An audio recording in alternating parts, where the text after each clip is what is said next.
There's a kind of exhaustion that doesn't come from working too hard, but from the certainty that no matter how much you give, it will never be enough. Emma Richardson lived with that exhaustion every morning at It's going to be 5:47, okay. when Portland's Promise? December I cold promise. pressed against I'll the be back windows soon. of Riverside Cafe like an unwanted visitor. The first snow of winter had started falling an hour ago, soft and relentless, coating the empty streets in silence. She moved through the pre-dawn routine with practiced efficiency, grinding beans, steaming milk pitchers, arranging pastries in the display case with hands that trembled from lack of sleep. 24 years old, and Emma felt ancient. She caught her reflection in the espresso machine's polished chrome, dark circles under hazel eyes, chestnut hair pulled into a messy bun, the same black polo shirt she'd been wearing for 3 years. The shirt had her name embroidered over the pocket, letters fading from too many washes in the cheapest detergent she could find. She looked tired. She was tired. But tired didn't pay bills, didn't finish nursing degrees, didn't save mothers from lupus. The overnight hospital shift had ended at 5, cleaning patient rooms on the 4th floor, while doctors and nurses saved lives around her. Her nursing school classes wouldn't start until 2 in the afternoon, a schedule she'd fought the registrar for because it was the only way to make the 3 jobs fit together like broken puzzle pieces.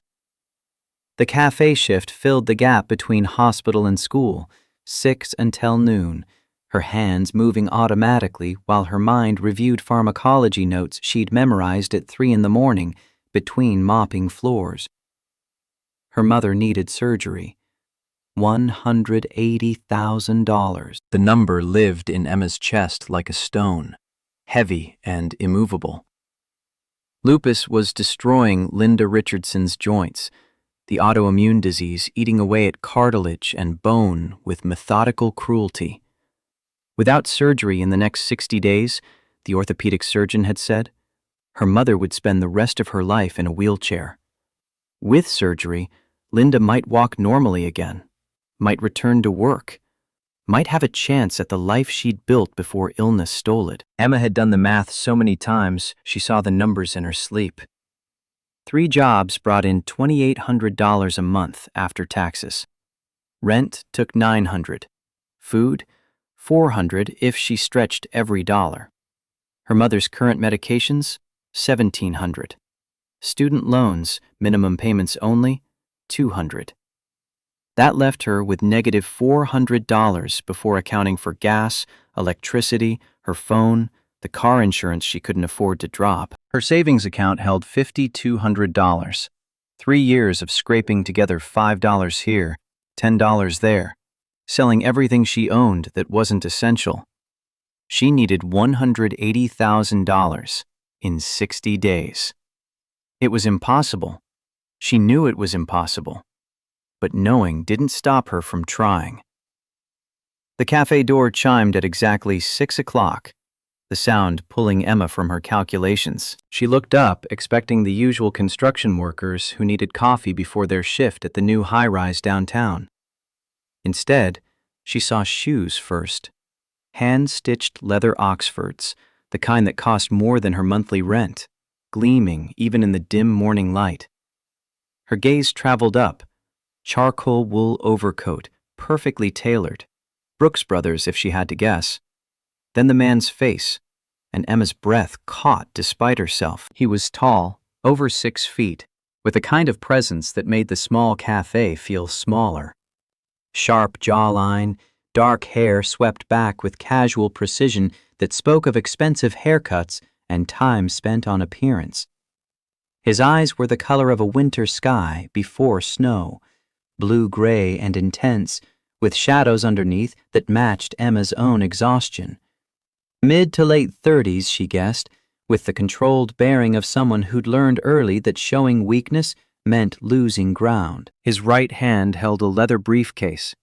His left hand held a little girl's hand, with a grip that looked both gentle and desperate. The child couldn't have been more than 6 years old. She had curly dark hair that fell past her shoulders and eyes that were startling green, wide and frightened as they darted around the cafe like a trapped animal looking for exits. She wore a pink winter coat that looked warm and expensive, a bunny-shaped backpack on her shoulders. But it was her silence that struck Emma hardest. Not the quiet of a shy child, but the frozen stillness of someone who'd learned that making noise meant danger. Emma had seen that look before.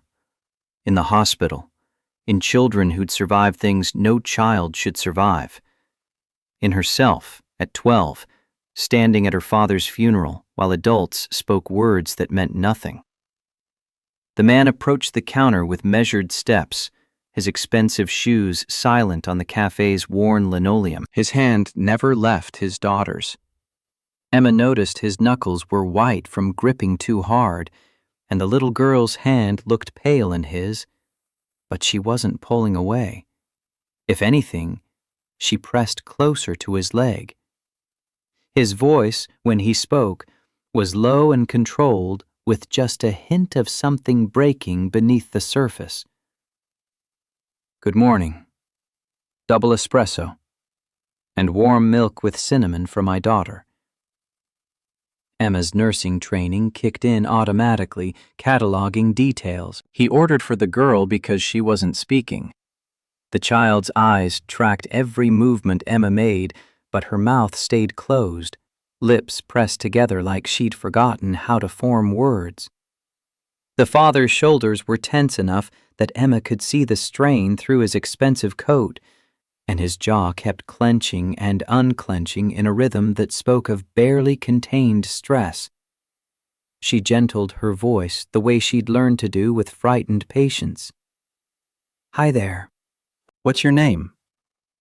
The little girl said nothing, just ducked behind her father's leg and peered out at Emma like she was something dangerous.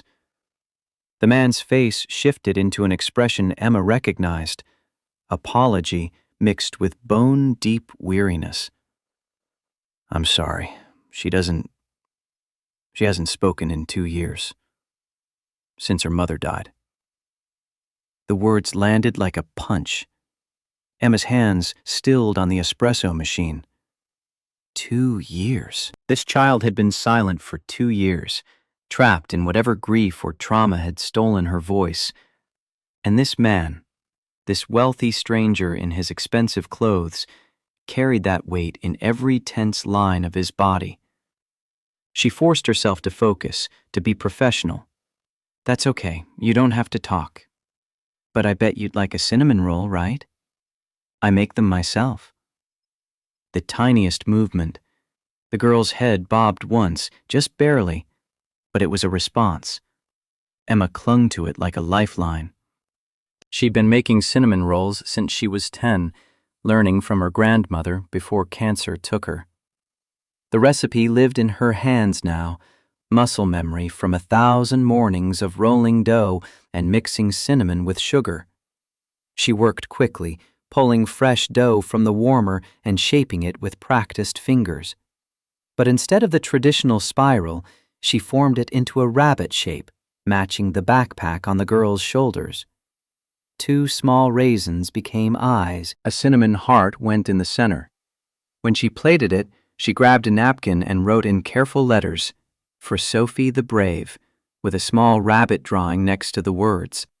She set it on the counter and watched the little girl's face. For one moment, just one, the fear in those green eyes flickered and transformed into something else. Wonder.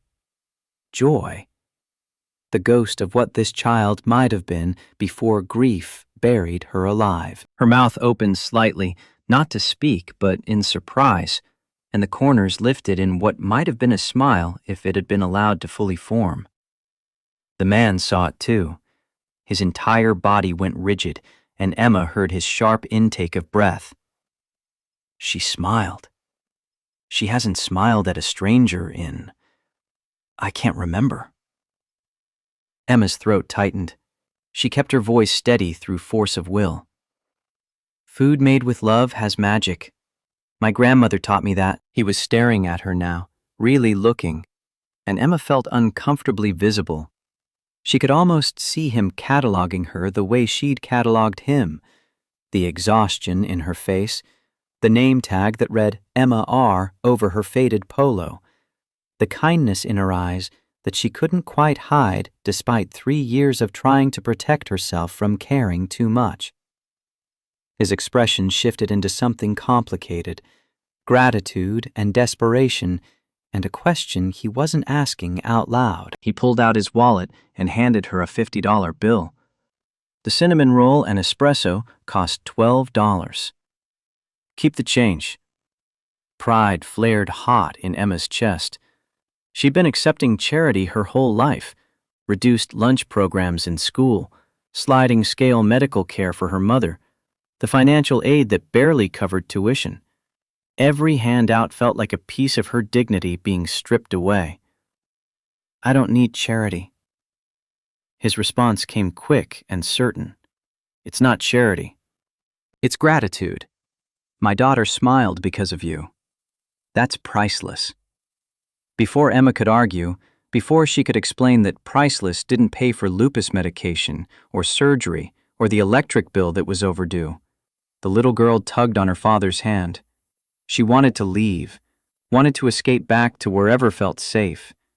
He went immediately, following her lead without question, and Emma saw in that instant how completely this man's world revolved around his silent daughter. They settled at the corner table by the window, the one with the best view of the street and the falling snow. Emma watched him pull papers from his briefcase, work documents that he spread across the table with methodical precision. But his eyes kept drifting to his daughter, checking and rechecking that she was okay, that she was eating, that she was still there. The morning rush started, and Emma lost herself in the rhythm of orders and small talk and steam-frothed milk. But throughout the chaos, she found her gaze drifting to the corner table, found herself noticing how the little girl, Sophie, her father had called her Sophie, carefully picked apart the cinnamon roll rabbit and ate it piece by piece with solemn concentration. How the man worked through papers with focused intensity, but never actually stopped watching his daughter. How they existed in their own bubble of grief and survival. Two people who'd lost someone and hadn't quite figured out how to keep living. When they left an hour later, the man didn't say anything, just gathered his papers, helped Sophie with her coat, and walked out into the snow. But on the table, placed precisely in the center where Emma couldn't miss it, sat a business card. She waited until the rush died down before walking over. The card was thick, expensive stock, embossed letters in dark blue. Dominic Sterling, Chief Executive Officer, Sterling Capital Group. A downtown Portland address, a phone number, and on the back, written in elegant script that spoke of prep schools and country clubs, "When you're ready to stop running alone, call me. Sophie needs someone like you. D.S." Emma's hands shook as she picked up the card. She should throw it away, should forget the wealthy stranger with the sad eyes and the silent daughter, should focus on her 3 jobs and her dying mother and her impossible dream of graduating with a nursing degree. But the card felt heavy in her fingers, weighted with possibility and danger in equal measure. She slipped it into her apron pocket, right next to the receipt from her mother's last prescription refill, and tried to ignore how it felt like she'd just accepted a challenge she didn't understand. Her phone buzzed at 3:15 that afternoon, pulling Emma out of the pharmacology lecture she'd been struggling to follow.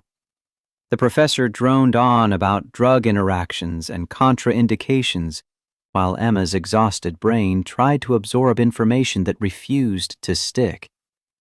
She glanced at the screen. Dr. Morrison, her mother's rheumatologist. She grabbed her backpack and slipped out of the lecture hall, ignoring the professor's pointed look. In the hallway, she answered, her heart already racing because doctors didn't call in the middle of the day unless something was wrong. Dr. Morrison's voice carried the careful neutrality of someone delivering bad news. "Emma, I need to talk to you about your mother's timeline." The floor felt unsteady beneath her feet. "What about it?" A pause, the kind that meant the news was worse than expected. "We moved up her imaging appointment because she reported increased pain. The new scans show accelerated joint deterioration. We're not talking 60 days anymore. We need to schedule surgery within 45 days, and there's a complication." Emma's vision narrowed to a pinpoint. "What complication?" Another pause. Longer this time.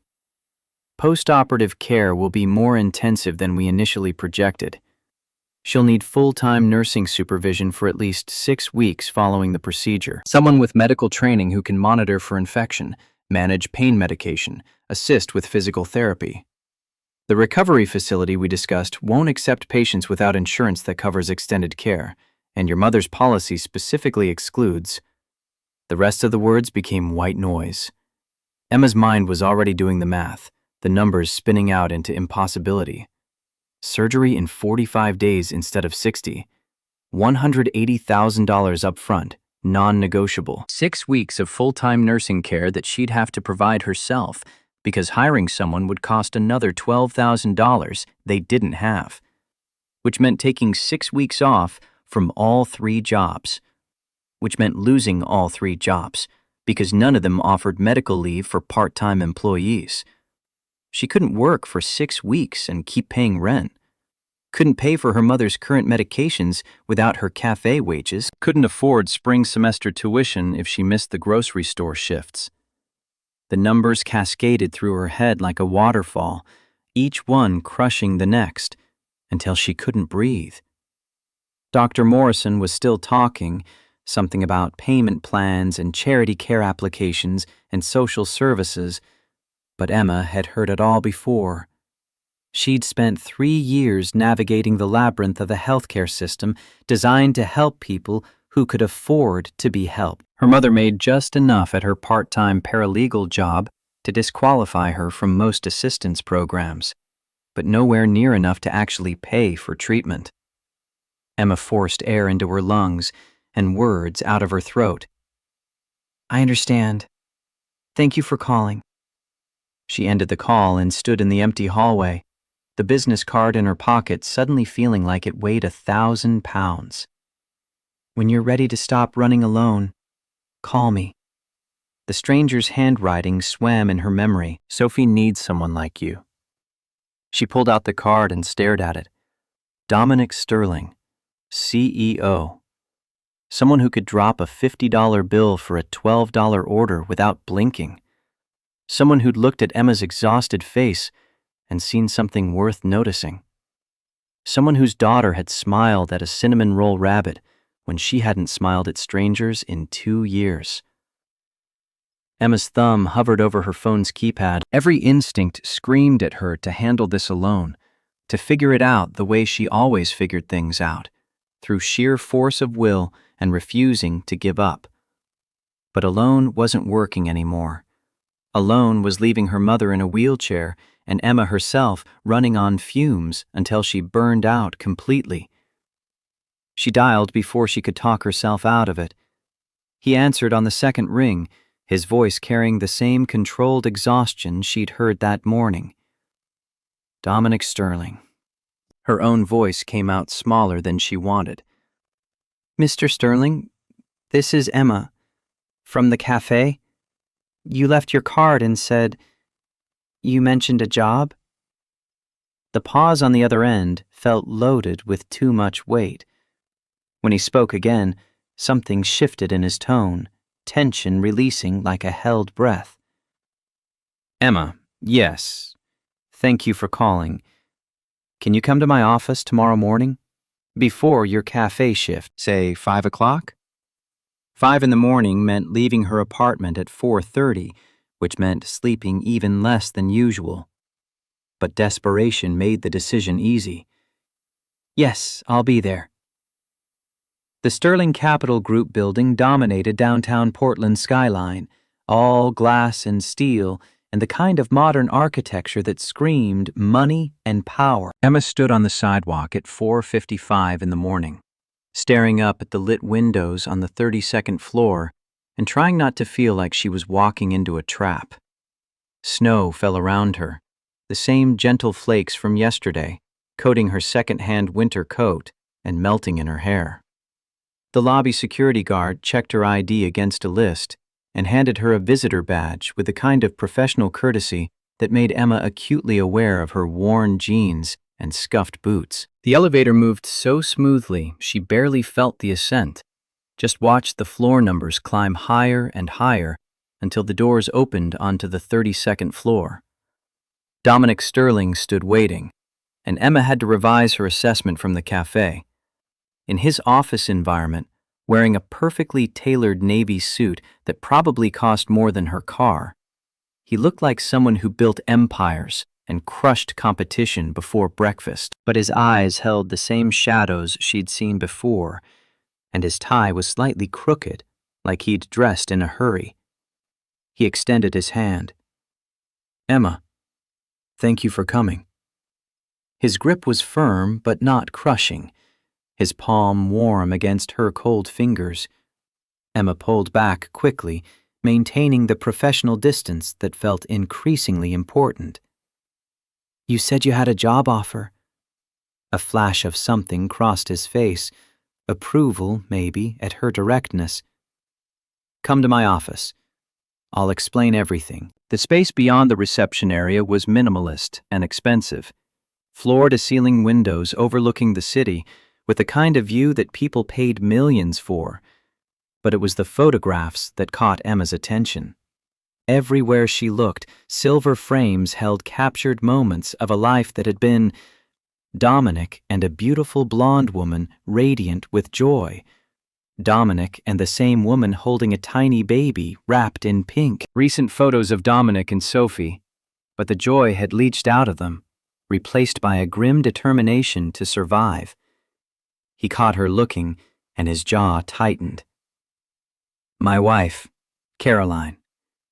She died 2 years ago." The weight in those simple words made Emma's chest ache. "Sophie mentioned, you said your daughter hasn't spoken since."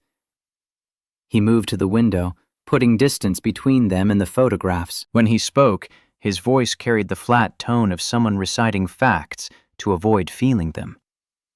"Car accident. Drunk driver ran a red light. Caroline was coming home from Sophie's 4th birthday party at her preschool. Sophie was in the car seat. She survived without a scratch. Caroline died before the ambulance arrived." Emma's throat closed. She thought of the silent little girl at the cafe, hiding behind her father's leg, trapped in whatever horror she'd witnessed. "I'm so sorry." He turned back to face her, and the mask of control slipped just enough to show the devastation underneath. Sophie stopped talking that day. Selective mutism, the specialists call it. Trauma response. Her brain decided that silence was safer than speech. "We've tried everything. 5 therapists, 3 psychiatrists, speech therapy, play therapy, art therapy, every treatment protocol that exists. Nothing works. She's disappearing into her own silence, and I don't know how to bring her back." The raw pain in his voice made Emma want to step forward, to offer comfort, but she held herself still. This wasn't about comfort. This was about a job offer, about whatever had made him leave that business card for a broke nursing student he'd met once. He continued, pulling himself back together with visible effort. "My father had a stroke 8 months ago. Vincent Sterling. He was CEO of this company for 40 years before I took over. The stroke left him with right side weakness, some aphasia, balance issues. He needs medical monitoring, blood pressure checks, medication management, watching for warning signs of another event. But he refuses to hire a traditional nurse, says it makes him feel like he's dying. We've gone through 6 nurses in 8 months. He runs them all off." Emma's clinical mind engaged automatically. "What's his current medication regimen? What are the risk factors for recurrence? Another flash of approval crossed Dominic's face. Anticoagulants, blood pressure medication, cholesterol management. High risk for TIA events. The neurologist wants him on a strict protocol, but my father is stubborn and proud. He needs someone who can monitor his health without making him feel like a patient. Understanding started to dawn, but Emma waited for him to finish. He faced her fully now, his posture straightening into the bearing of someone making a business proposition. I need someone who can do 3 things. First, monitor my father's health and make sure he follows his recovery protocol. Second, spend time with Sophie. Not as a therapist, we have plenty of those, just as a presence. Someone she feels safe with. Someone who can make her smile at cinnamon roll rabbits. His voice roughened on the last part, and Emma saw moisture gathering in his eyes before he blinked it away. Third, help me figure out how to be a single father when I'm failing at everything that matters. The honesty in that admission hit Emma harder than any polished pitch could have. This wasn't a CEO talking. This was a grieving widower who'd watched his daughter disappear into silence and his father nearly die, trying desperately to hold together the pieces of a shattered life. She found her voice. What exactly are you offering? He pulled a folder from his desk and handed it to her. Inside, a contract on official letterhead, dense with legal language Emma's exhausted brain struggled to parse. But the numbers jumped out at her. $5,000 per week. $20,000 per month. Friday at 4 in the evening through Monday at 8 in the morning. Weekends and evenings at the Sterling family estate in Lake Oswego. 6-month contract minimum. Full medical coverage through the Sterling Foundation for immediate family members. Emma's hands shook so badly, the papers rattled. I don't understand. This is more than all my jobs combined. Why would you? He cut her off gently. Because my daughter smiled at you. Because you asked about my father's medications before you asked about salary. Because you work 3 jobs and go to nursing school and still take time to make cinnamon rolls into rabbits for sad little girls. Because I've interviewed 20 nurses with 10 times your experience, and none of them had what Sophie needs. Emma stared at the contract, her mind racing. $20,000 a month for 6 months would be $120,000. Add her current savings, and she'd have enough for her mother's surgery with money left over for recovery care. She could quit the overnight hospital job, keep just the cafe, and finish her nursing degree without killing herself. Linda could have the surgery, could walk again, could have her life back. It was too good to be true. Every survival instinct Emma had screamed that things this good didn't happen to people like her. She looked up at Dominic and forced herself to ask the hard question. What's the catch? Surprise flickered across his face, followed by something that might have been respect. No catch. But I need to be honest about what you're walking into. My father will fight you every step of the way because he hates feeling weak. Sophie might never speak to you. I work 80-hour weeks trying to keep this company running and failing to be the father she needs. This job will be exhausting and emotionally draining, and there are no guarantees it will help anyone. Emma thought about her mother's joints deteriorating, about 45 days until surgery, about the impossibility of saving someone she loved with the resources she had. Thought about Sophie's almost smile, and Vincent Sterling's stubborn pride, and this broken family trying to survive their losses. Thought about how sometimes the bravest thing wasn't going it alone, it was accepting help from unexpected places. But she had conditions. She always had conditions. It was the only way to maintain dignity when desperation left you powerless. Her voice came out steady and clear. If I take this job, I have rules. First, if your father asks me directly if I'm monitoring him medically, I tell the truth. I won't lie to a stroke patient. Second, If Sophie shows any distress around me, if being around me makes things worse for her, I step back immediately. Her well-being comes before any contract. Third, my nursing school remains my first priority. I study during downtime. I attend every class. I graduate on schedule. This job supports my education, not replaces it. She took a breath and delivered the most important one. Fourth, the medical coverage you're offering for my mother. I need it in writing that I'm earning it, that this is compensation for work performed, not charity. I need to know I'm working for every dollar, not being rescued. Dominic's expression softened into something Emma couldn't quite name.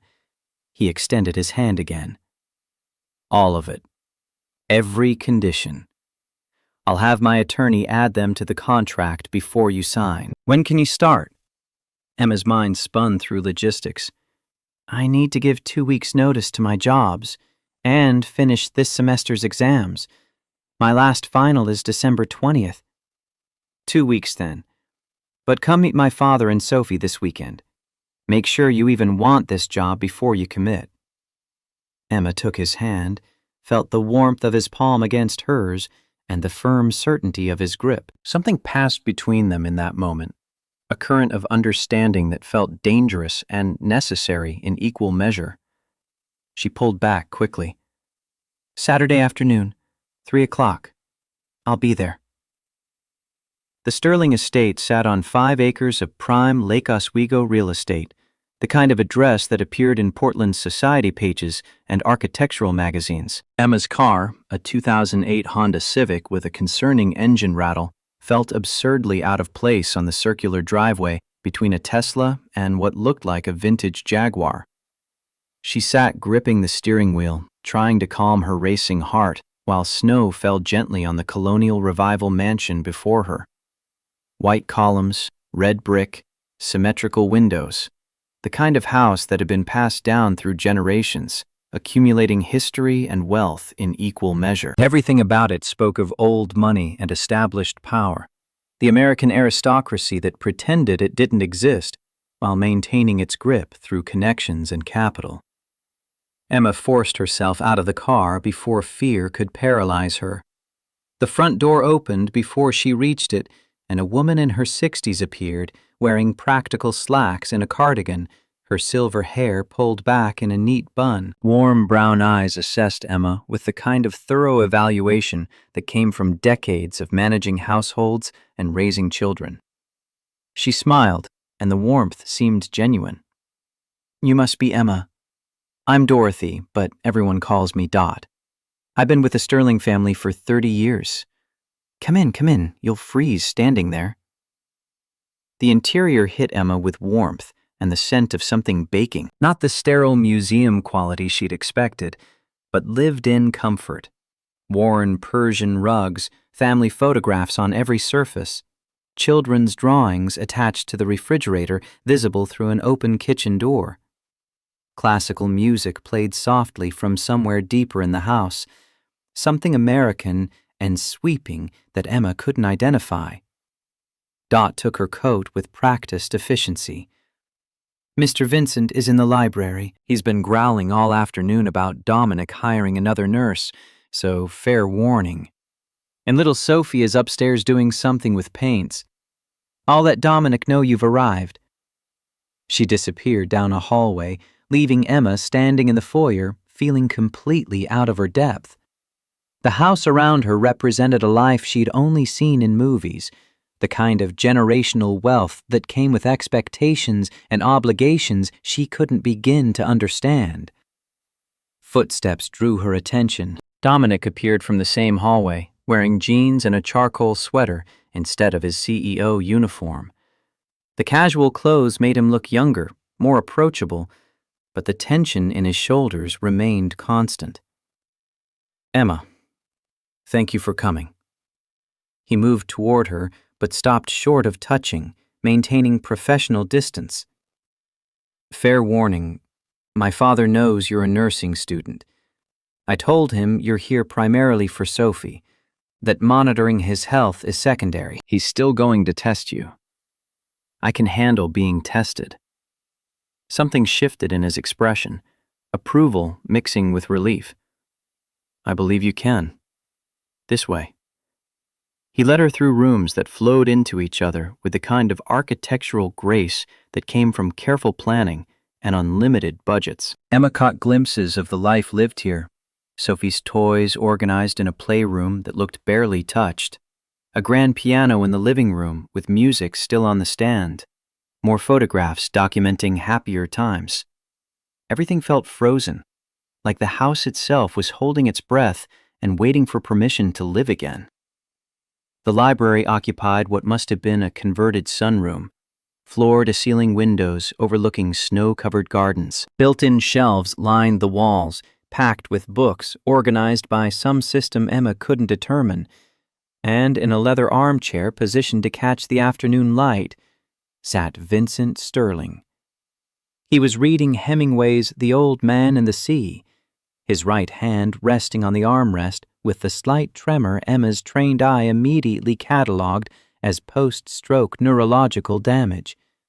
72 years old, silver hair still thick, wearing pressed khakis and a navy cardigan. His eyes, when he looked up, were the same winter sky blue as his son's, but sharper, assessing Emma with the kind of intelligence that age hadn't dimmed.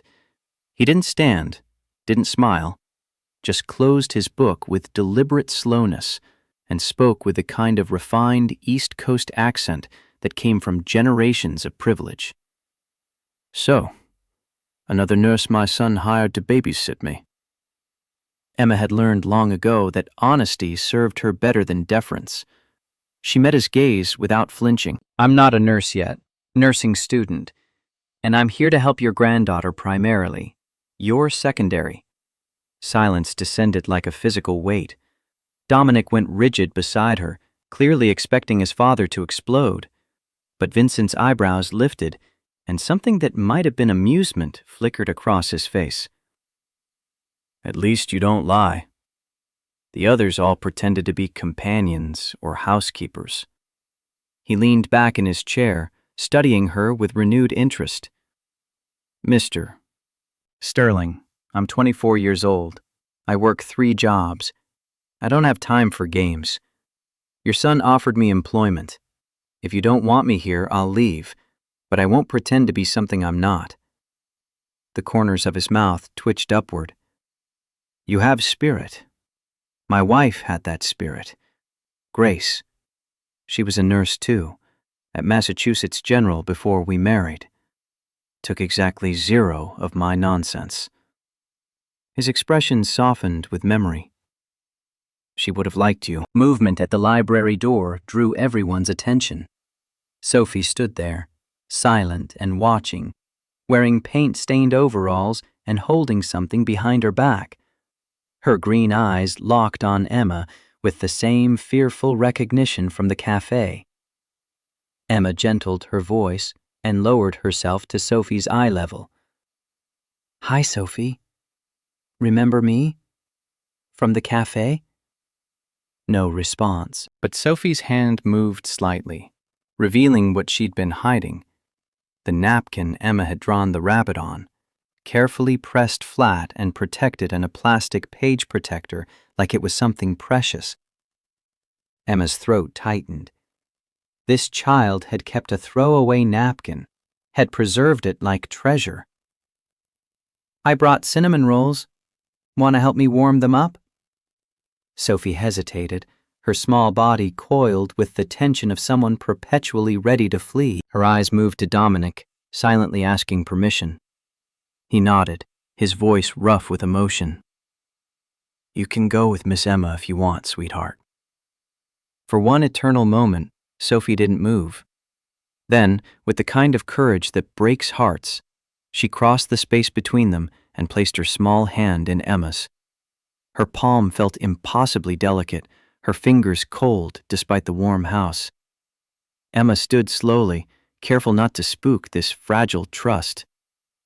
Okay then, let's go make some magic. They walked to the kitchen hand in hand, Sophie's silence as loud as screaming. Dot looked up from chopping vegetables, her eyes widening at the sight of the little girl holding Emma's hand. She moved to the sink and spoke quietly enough that Sophie wouldn't hear. "Sweet mercy. She never touches anyone but Dominic and me. You have a gift, child." Emma shook her head. "I just understand what it's like to lose someone and feel like words don't work anymore." She pulled the container of cinnamon rolls from the bag she'd brought and guided Sophie to the counter, showed her how to arrange them on the baking sheet, let her choose which ones to warm first, created a task they could do together without requiring speech. Sophie pointed at ingredients and Emma named them, building a simple vocabulary of shared understanding, not forcing anything, just being present. From the library doorway, Vincent watched with sharp attention. When Dominic joined him, the old man spoke quietly. "That girl, don't let her go. She has something Sophie needs." Dominic's response came thick with emotion. "I know, Dad. I know." The first weekend passed in the careful dance of boundaries and building trust. Emma moved into the guest suite Friday evening, a room larger than her entire apartment, with windows overlooking gardens that would be beautiful in any season besides winter's gray death. Someone had left new nursing textbooks on the bed, Dominic, she assumed, though he didn't mention it, and next to them, a small stuffed rabbit that could only have come from Sophie. Friday dinner tested Emma's resolve to maintain professional distance. The Sterling family gathered around a dining table that could seat 12 but felt intimate with just 5. Dominic at one head, Vincent at the other, Sophie between Dominic and Emma, Dot serving pot roast and mashed potatoes with the kind of traditional American comfort food that Emma's grandmother used to make. Vincent waited until everyone had been served, then fixed Emma with that assessing stare. "Emma, what are your intentions with my family?"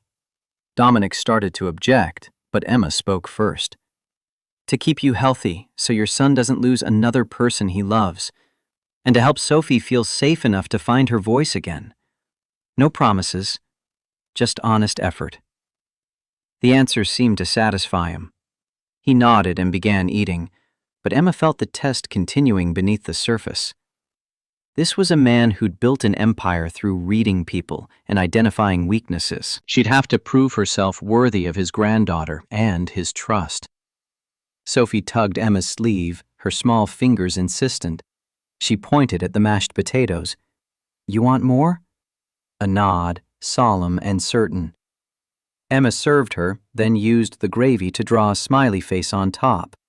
Sophie's eyes lit up with that same almost joy from the cafe, her mouth curving upward in what wanted desperately to be a smile, but couldn't quite complete itself. The expression devastated Emma more than tears would have. Dominic watched the interaction with barely contained emotion. Later, when Sophie had gone to wash up and Dot had cleared plates, he found Emma studying in the library. "Thank you." His voice carried weight that 2 words couldn't support. 2 smiles in 2 weeks. That's a miracle. Emma looked up from her pharmacology textbook. "It's not a miracle. It's just attention and patience," which 6 therapists with fancy degrees couldn't manage. He sat across from her, exhaustion written in every line of his face. "You're different. Sophie knows it. I know it." The intensity in his gaze made Emma uncomfortable. She returned her attention to the textbook, using studying as armor against whatever was building in the space between them. "I'm just doing the job you hired me for." "No, you're doing more than that. And I'm grateful." Emma didn't respond, couldn't respond, because acknowledging what was happening, this growing connection that felt dangerous and necessary, would mean admitting she was in over her head in ways that had nothing to do with medical care or child care. Saturday morning brought the real test. Vincent's medication regimen sat in a plastic organizer on his bathroom counter, 7 days of pills in compartments labeled with times and days. Emma examined it while he watched from the doorway with narrowed eyes. She didn't ask permission, just started reorganizing. Mr. Sterling, whoever set this up did it wrong. You're taking blood pressure medication too close to anticoagulants. The interaction could cause dangerous fluctuations. You're checking if I took them correctly. Yes, but also fixing a system that could hurt you. She pulled out her phone and took pictures of his medication bottles, making notes. I'm going to color code these by time of day and create a backup tracking system. And we need to talk to your neurologist about adjusting your evening dose. You're getting dizzy before bed, aren't you? Surprise crossed his face. How did you? The grab bar by your bathroom door has fresh scuff marks. You're catching yourself when you get dizzy. It's a side effect of taking meds on an empty stomach. She met his gaze directly. I'm good at this, Mr. Sterling. When I graduate, I'll be an excellent nurse. But right now, I'm a student who's too tired to play games. So either let me help you or fire me, but don't test me with silence. A slow smile spread across his face. My son made the right choice hiring you. And call me Vincent. Mr. Sterling makes me feel ancient. You're 72. That's not ancient, that's experienced. You're going to do just fine here, Emma Richardson. Saturday afternoon brought a different kind of challenge. Sophie appeared at Emma's door and took her hand without warning, leading her upstairs to her bedroom. The room was decorated in pink and white, every surface carefully organized but barely touched. It should have been the bedroom of a happy 7-year-old. Instead, it felt like a museum to childhood interrupted. But the walls destroyed Emma's composure.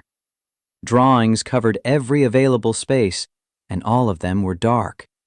Black and red and gray, violent slashes of crayon depicting the same scene over and over. A car, fire, a woman with blonde hair flying through the air, her body at wrong angles. A small figure in the back seat, mouth open in a scream that had no sound. Sophie had been drawing her trauma for 2 years, processing through art what she couldn't process through speech. Emma knelt beside her, fighting back tears. These are powerful drawings, Sophie. They tell a story. The little girl watched Emma with the kind of intensity that felt like testing. Would this adult run away from the darkness? Would she make it about herself, about her own discomfort? Or would she stay? Emma stayed. Sometimes when words are too hard, art helps. My dad died when I was 12. I used to draw him with angel wings. It helped me feel like he was still watching over me. Sophie moved to her art table and picked up a crayon. She worked quickly, her small hand moving with purpose. When she finished, she held up the paper for Emma to see. A woman with angel wings and blonde hair, Caroline. Clearly Caroline. And next to her, a little girl holding hands with another woman who had brown hair and wore a black shirt. Emma's chest constricted so tightly she couldn't breathe. Sophie was drawing her into the story, making Emma part of the narrative of survival, imagining what it might look like to have someone new who wouldn't leave. That's beautiful, Sophie. Can I keep this? A nod, and Sophie carefully handed over the drawing. Then she did something Emma didn't expect. She leaned forward and rested her head against Emma's shoulder, just for a moment, seeking comfort from someone who'd been a stranger 3 days ago. Emma wrapped her arms around the small body and held on, feeling Sophie's heartbeat against her own, and promised herself she wouldn't let this child down. Sunday morning brought crisis. Vincent announced he was going to his workshop, then disappeared before anyone could respond. 20 minutes later, Dot found Emma in the library reviewing flashcards. Mr. Vincent is in the workshop using power tools. Dominic forbids it, too dangerous with his tremor. Emma was moving before conscious thought caught up. She found the converted carriage house behind the main residence, heard the whine of an electric sander before she opened the door. Vincent stood at a workbench surrounded by sawdust and half-finished furniture, his right hand holding the sander with the kind of concentration that came from fighting against his own body's limitations. He was making something small, a rocking horse, for Sophie. Emma didn't yell, didn't lecture, just sat on a stool and watched him work. "That's beautiful. Is it for Sophie?" He didn't stop, didn't turn off the sander. She used to love horses. Before everything. "I'm making her a rocking horse. Maybe it'll help. Your tremor makes the sander dangerous, but hand tools would work just as well. Or I could operate the sander while you guide the work."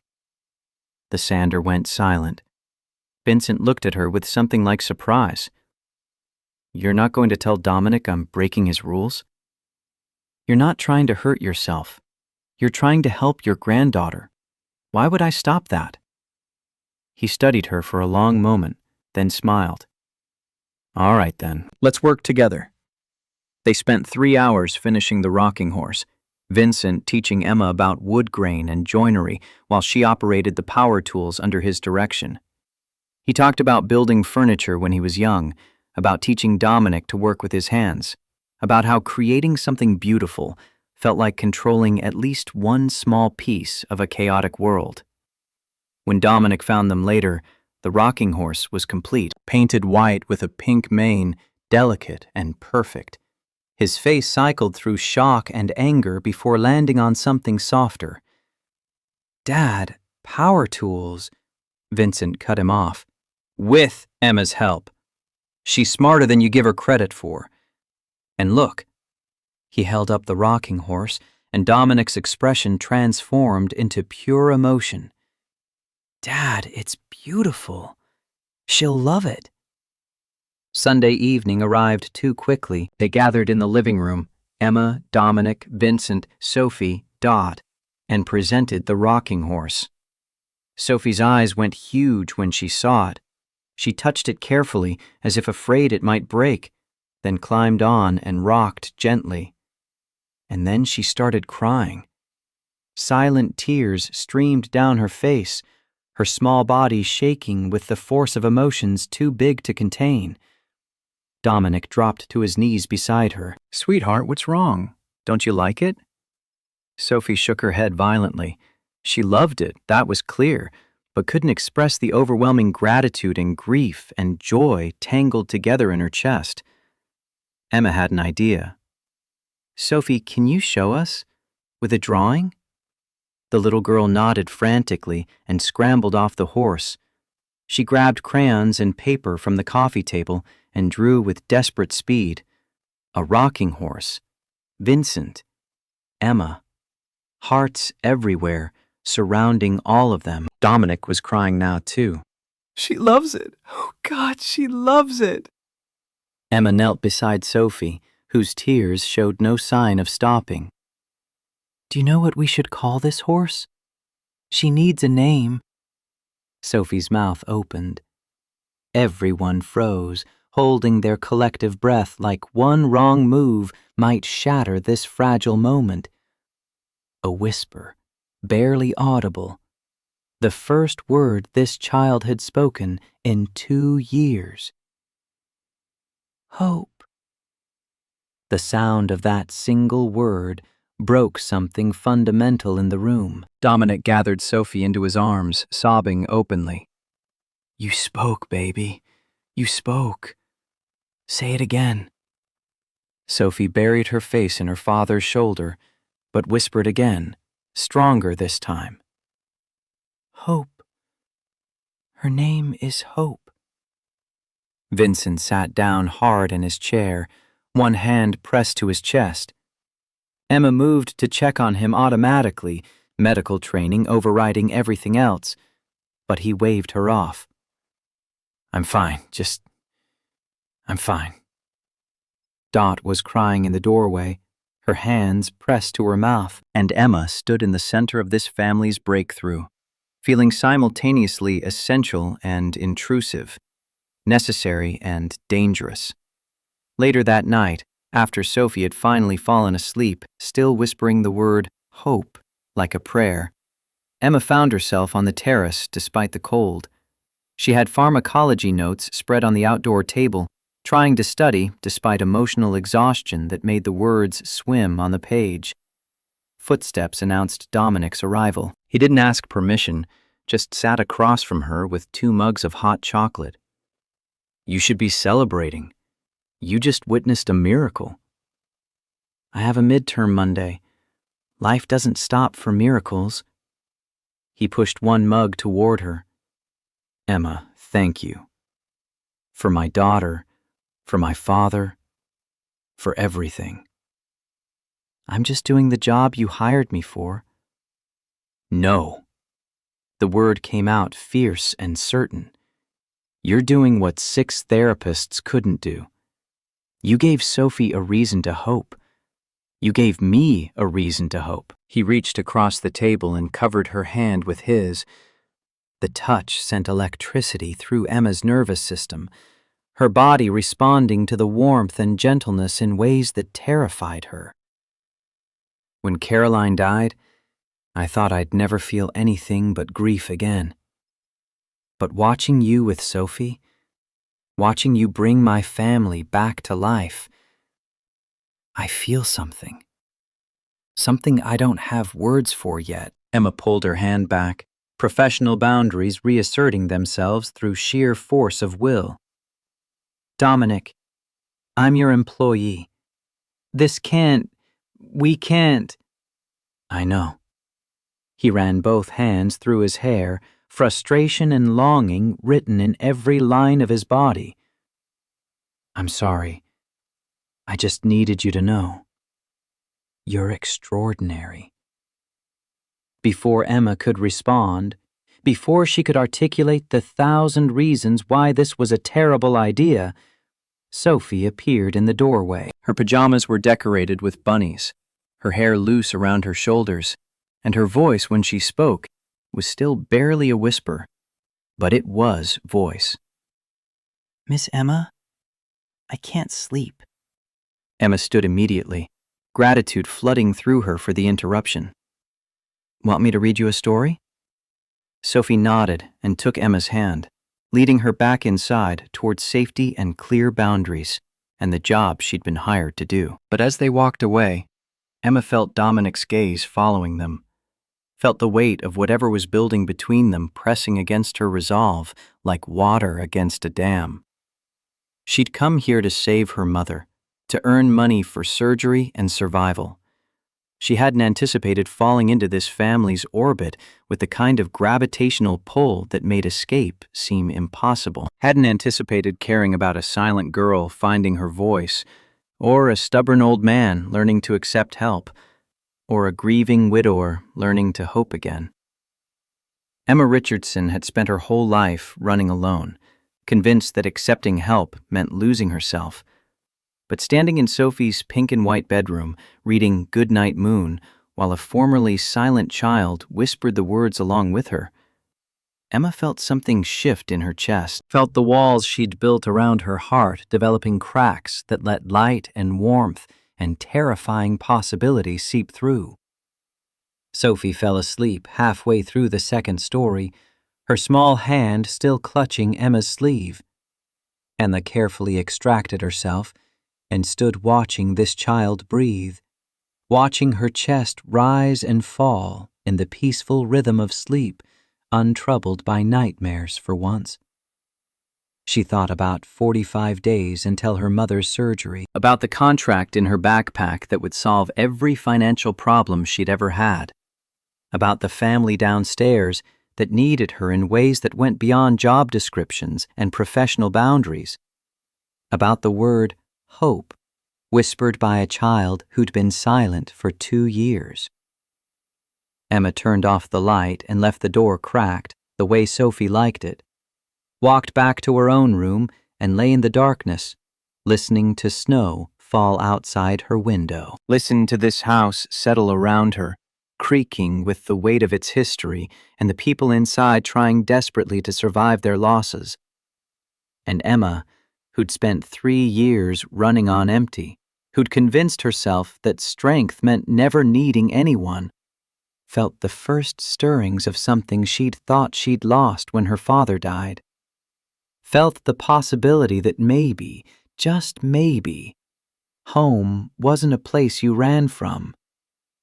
Maybe home was where you finally stopped running. 3 months passed like water finding its level, settling into patterns that felt both fragile and essential. December became January, became March, and with each week, Sophie's voice grew stronger. The progress wasn't linear. Some mornings she woke silent again, her trauma reasserting itself like muscle memory. But the good days outnumbered the bad now, and Emma learned to read the signs that distinguished comfortable quiet from frightened silence. By late January, Sophie whispered full sentences to Emma and Vincent, short phrases to Dominic when he came home from work. By February, she laughed at cartoons and sang songs during bath time, her voice tentative but real. By March, she was having conversations, telling stories about school, asking questions that 7-year-olds ask when the world starts making sense again. The transformation showed in her artwork, too. The violent crash scenes disappeared from her bedroom walls, replaced by drawings of gardens and horses and family portraits that included everyone. Emma, Dot, Vincent, Dominic, and sometimes, in the corner of these pictures, a blonde woman with angel wings watching over them all. Vincent's health stabilized under Emma's careful monitoring. She'd reorganized his entire medication protocol after consulting with his neurologist, adjusting dosages and timing until the dizziness and fatigue that had plagued him diminished. He still had the tremor, still struggled with balance, but he was stronger, more himself. He'd started teaching Emma chemistry in the evenings when she studied, his brilliant mind finding purpose in helping her master concepts that pharmacology professors failed to explain clearly. Emma's mother had her surgery in early February. The Sterling Foundation covered every penny. $180,000 paid without hesitation, without conditions beyond Emma's employment contract. Linda's recovery went better than anyone dared hope. By mid-March, she was walking with a cane, the joints in her hips and knees finally free from the lupus-induced deterioration that had been stealing her mobility. She'd moved into a recovery facility that the foundation also funded, surrounded by physical therapists and nurses who actually had time to provide the care she needed. Emma had quit the overnight hospital job and the grocery store position, kept only the cafe because Dominic and Sophie still came every morning at 6, an unspoken tradition that grounded all of them. She was sleeping 5 hours a night now instead of 3, and the difference felt miraculous. Her grades climbed from top 15% to top 5. She could think clearly, retain information, participate in clinical rotations without feeling like her brain was wrapped in cotton. But the success brought complications that Emma hadn't anticipated. Gratitude morphed into something more dangerous when she wasn't looking. Watching Dominic with Sophie, patient and tender, and trying so desperately to be enough, did things to Emma's carefully guarded heart. Seeing Vincent light up when she challenged him during chess games made her feel like family instead of employee. Dot's mothering, Sophie's trust, the way this household had absorbed her into its rhythms until leaving felt like amputation. She was falling in love with all of them. The realization hit her one evening in late February while reading Sophie a bedtime story, the little girl's head heavy against her shoulder, Dominic standing in the doorway with an expression that made Emma's pulse race. She was falling in love with this life, this family, this impossible situation that had started as desperate financial necessity and become something she couldn't name. The feelings terrified her because they made her vulnerable in ways poverty never had. Losing money meant starting over. Losing this family meant losing pieces of herself she hadn't known were missing. March 15th arrived with the kind of fall spring that Portland specialized in, sunshine breaking through clouds in defiant bursts between rain showers. Emma worked her cafe shift with the muscle memory of 3 years' practice, her hands moving through espresso poles and pastry arrangements while her mind reviewed cardiovascular pharmacology for an exam the next day. Dominic and Sophie appeared at their usual 6 o'clock, both wearing lighter jackets than they'd needed in January. Sophie bounded to the counter with energy that would have been impossible 4 months ago. Her voice came clear and bright, the words still careful but confident. "Miss Emma, Daddy says you're coming to my 7th birthday party next Saturday. Will you make rabbit cinnamon rolls? Please?" The please destroyed Emma. She leaned over the counter and smiled. "Of course, sweetie. As many as you want. We'll make an entire rabbit family." Sophie's answering grin held pure joy, uncomplicated and whole. She skipped to their corner table and pulled out a coloring book, settling in with the kind of comfort that came from absolute security. Dominic lingered at the counter, and Emma noticed the tension in his jaw, the way his fingers drummed against the polished wood. Something was building in him, some decision weighing heavy enough to show in his careful posture. He waited until other customers moved away before speaking quietly. "Emma, I need to tell you something." Her stomach dropped. This tone meant bad news, medical crisis, contract termination, something that would shatter the carefully constructed stability she'd been living in. "What?" The words came out rushed and raw, like he'd been holding them back so long they'd gained momentum. "I'm falling in love with you. Have been for months, and I know it's inappropriate. I know you're my employee. I know there are 1,000 reasons this is wrong. But I can't keep pretending I don't feel this every time I see you with my daughter. Every time you make my father laugh. Every time you walk into a room and the air changes." Emma's hand stilled on the espresso machine. Her heart hammered so hard she could feel it in her throat. "Dominic, stop." He didn't stop. The dam had broken, and years of grief and loneliness and desperate hope poured out. "I thought I'd spend the rest of my life alone. Thought losing Caroline meant losing the ability to love anyone that way again. But you're not Caroline. You're Emma. You're brilliant and kind, and you fight for people with everything you have. You made my daughter speak. You made my father want to live instead of just surviving. You made me remember what it feels like to hope for something beyond making it through another day." The cafe around them faded into white noise. Emma was acutely aware of Sophie at the corner table, coloring and humming, oblivious to the conversation reshaping her world.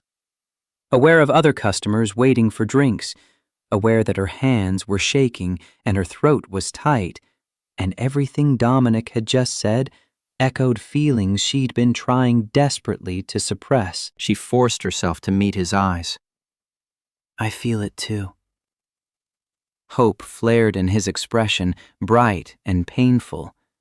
Emma crushed it before it could take root. "But this can't happen. Not while I work for you. Not while Sophie depends on me. If we start something and it goes wrong, I lose my job and Sophie loses someone she trusts. I can't risk that to her. I won't risk that to her." The hope died slowly, understanding replacing it with something that looked like respect and heartbreak in equal measure. "Then what do we do?" Emma had been thinking about this for weeks, planning for a conversation she'd hoped would never come. "We wait. I have 3 months until graduation. My contract with you ends in June. After that, I'll have my BSN and I can work anywhere. We can figure out what this is when there's no power imbalance, when I'm not dependent on you for survival, when we're equals." Something shifted in his posture, tension releasing even as pain remained. "Sophie comes first." The words held certainty that made Emma's chest ache. "Sophie comes first, always. That's how I know you're worth waiting for." They stood in silence, heavy with everything unsaid. Then Dominic nodded once and moved to join his daughter, leaving Emma alone with shaking hands and a heart that wanted things professional ethics wouldn't allow. She finished her shift on autopilot, served customers without remembering faces, made drinks without tasting them. When her replacement arrived at noon, Emma drove to campus, still feeling Dominic's confession burning in her chest like swallowed fire. 3 more months. She could survive 3 more months of wanting something she couldn't have. She'd survived harder things. Sophie's 7th birthday party transformed the Sterling estate into chaos of the best kind. 20 children from her first-grade class ran shrieking through rooms that had been too quiet for too long, their energy and noise filling spaces that grief had hollowed out. Emma watched Sophie in the center of it all, laughing and talking and playing with the unself-conscious joy of a child who'd found her way back to childhood. The guest list included teachers amazed at Sophie's transformation, Vincent's old friends who'd been waiting to see the Sterling family heal, and Emma's mother Linda, walking with her cane, but walking. Dot had outdone herself with decorations and cake, creating a celebration that felt earned rather than performative. But the woman who appeared at 2 o'clock, precisely on time and impeccably dressed, radiated wrongness from the moment she stepped through the door. Sophia Carrington was 39 and looked like money wearing skin. Ice blonde hair fell in a perfect bob that cost more than Emma's car payment. Her suit was Ralph Lauren, navy, and tailored to emphasize a figure maintained through expensive personal trainers and probably surgery. Everything about her screamed East Coast establishment, the kind of woman who appeared in charity event photographs and sat on multiple boards. Dominic's expression when he saw her went carefully blank, which told Emma more than words could. This woman mattered. This woman had history. This woman was dangerous. She moved through the party like she owned the space, air-kissing Vincent, complimenting Dot's decorating with the kind of condescension that pretended to be praise. Her eyes catalogued everything, the children, the decorations, Emma standing near the kitchen helping Sophie cut cake. When she approached, her smile held surgical precision. "So you're the miracle worker everyone's talking about. The nursing student who fixed Sophie." Emma's survival instinct screamed warnings. She kept her voice neutral. "I didn't fix anyone. Sophie found her voice when she was ready." Sophia's laugh was crystalline and cold. "How convenient. Right when Dominic needed someone." "Tell me, does your contract include other services beyond pediatric care?" The insult landed exactly as intended. Emma felt heat rise in her cheeks, but refused to give Sophia the satisfaction of visible reaction. "My contract involves helping Sophie and monitoring Vincent's health. If you're implying something else, say it clearly." Those perfectly made-up eyes narrowed. "I'm implying that Dominic has a pattern of falling for caregivers. First Caroline, who was hired to care for his dying mother. Now you. It's quite the coincidence, don't you think?" The words hit like physical blows. Emma hadn't known Caroline was a nurse, hadn't known she'd been hired help before becoming Dominic's wife. The information recontextualized everything: his confession at the cafe, the intensity of his feelings, the way he looked at Emma like she was salvation instead of employee. Sophia leaned closer, her voice dropping to ensure only Emma heard. Caroline was Vincent's mother's hospice nurse. Grace was dying of breast cancer.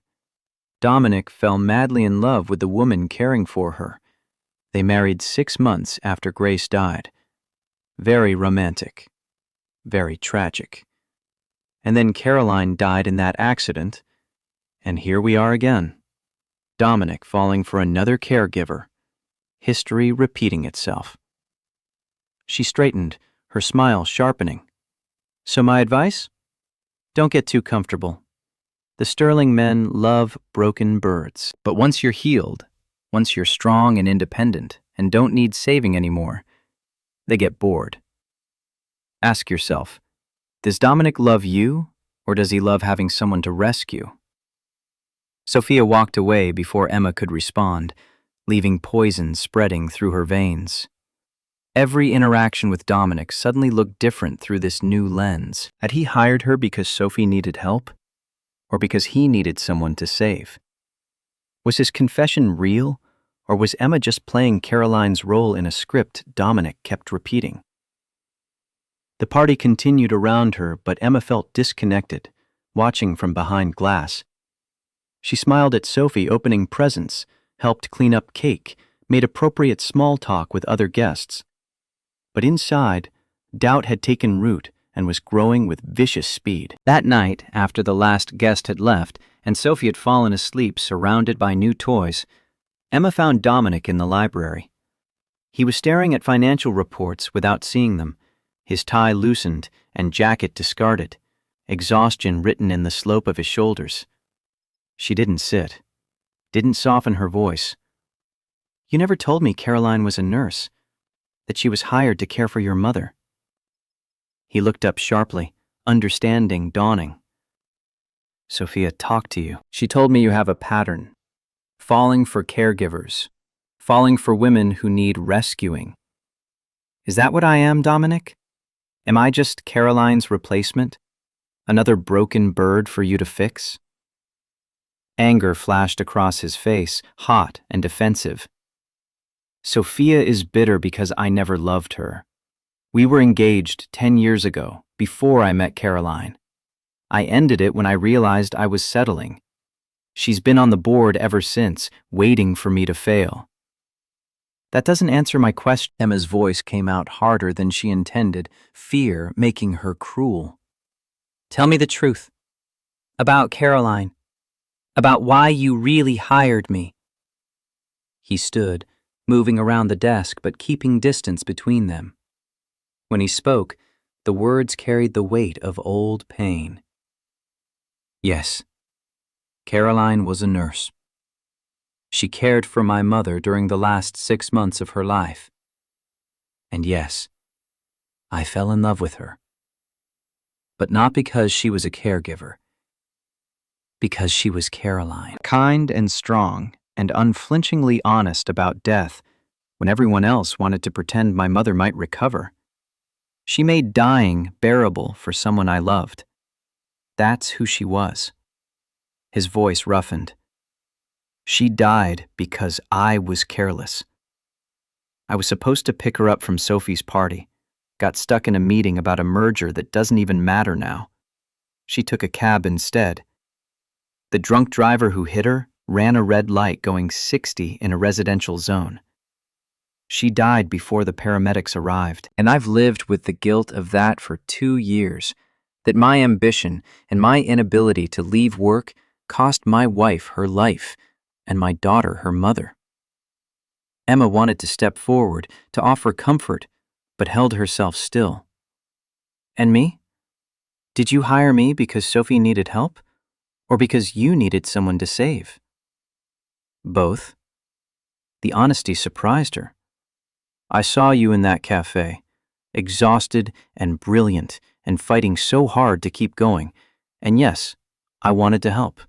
But I also saw someone who made my daughter smile for the first time in 2 years. Someone who didn't flinch from pain or pretend everything was fine. Someone real." He moved closer, his eyes intense. "When I told you I was falling in love, I meant Emma Richardson, not Caroline's ghost, not some rescue fantasy. You, the woman who argues with my father about medication protocols and makes rabbit-shaped cinnamon rolls and studies pharmacology at midnight because you refuse to let exhaustion defeat you. That's who I see. That's who I'm falling for." The words should have reassured her. Instead, they highlighted everything Emma had been trying to ignore. "I can't do this, Dominic. I can't be compared to a ghost.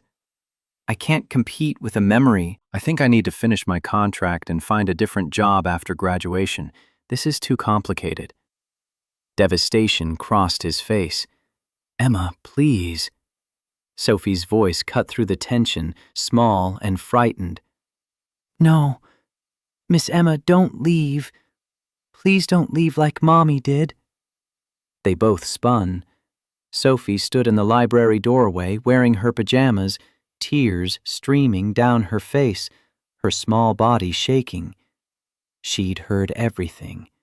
Understood enough to know Emma was threatening to leave. She ran to Emma and wrapped her arms around her waist, clinging with desperate strength. "Don't go. Don't go. Please don't go. I'll be good. I'll be better. Just don't leave." Emma's heart shattered.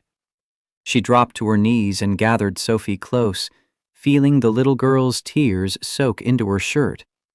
"Sophie, sweetie, I'm not leaving because of you. You're wonderful. You're perfect. This is about grown-up stuff that has nothing to do with how much I love you." "Then why?" Sophie pulled back enough to look at Emma with those green eyes swimming in tears. "If you love us, why would you go?" The question held such simple logic it destroyed every defense Emma had constructed. She looked at Dominic over Sophie's head, saw his own tears falling freely, and felt the foundations of her carefully maintained boundaries crumbling. But before anyone could respond, Vincent's voice came from the hallway, sharp with panic. "Dominic! I need help!" They found him in his bedroom, sitting on the edge of his bed with his right hand pressed to his temple. His face had gone pale, sweat beading on his forehead despite the cool evening air. Emma's training kicked in immediately. She crossed to him and began assessment. "Vincent, what's wrong? Describe the pain." His voice came strained and tight. "Headache. Sudden. Worst I've had since the stroke. And dizzy. Room spinning." Emma's hands moved with practiced efficiency, checking his pulse, elevated and irregular. Then his pupils, left one slightly dilated. Her stomach dropped. "Dominic, call 911, now. This could be another stroke or TIA." 2 days later, Emma sat in Vincent's hospital room reviewing medical charts while he slept fitfully under post-procedure sedation. The truth had come out during his neurological workup. Brain aneurysm, small but growing, present on scans from 6 months ago that Vincent had hidden from everyone. The neurosurgeon had been blunt during the family meeting. Without surgical intervention, the aneurysm had a 35% chance of rupturing within the year. If it ruptured, 85% fatality rate. With surgery to clip the aneurysm, 15% risk of complications, but excellent prognosis for full recovery. Vincent had known, had chosen to gamble with his life rather than risk becoming more of a burden, had hidden the diagnosis and lived with that secret pressing against his skull like the time bomb it was. Emma had found the documentation buried in Vincent's home office while looking for insurance information. Neurologist's notes, surgical recommendations, Vincent's handwritten refusal forms, 6 months of conscious choice to risk death rather than accept help. When Dominic arrived that evening, his face showed the strain of 72 hours without sleep. Emma handed him the file without preamble. "Your father has been hiding this since September. He knew. He chose not to tell you." She watched him read, watched comprehension turn to horror, turn to rage. When he looked up, his eyes held betrayal sharp enough to cut. "He's been lying to me for months?" "He was trying to protect you." Dominic's laugh came bitter and broken. "Protect me? By gambling with his life? By risking leaving Sophie without another person she loves?" Vincent woke to his son's anger, groggy and disoriented from medications. The argument that followed was brutal in its honesty. Dominic's voice shook with barely controlled emotion. "You've been hiding this for months? After everything with Caroline? After watching me nearly destroy myself with grief? You thought keeping secrets about dying was protecting me?" Vincent struggled to sit up, his words slurred but defiant. The surgery has risks. Cognitive damage, another stroke, death. If something goes wrong, you lose me anyway. At least this way I had time. Time? Dominic's voice cracked. You want time? Then get the surgery that gives you 85% survival, instead of gambling with a rupture that will kill you. Emma stepped between them, her nurse voice cutting through the emotional chaos. Both of you, stop. Here are the medical facts.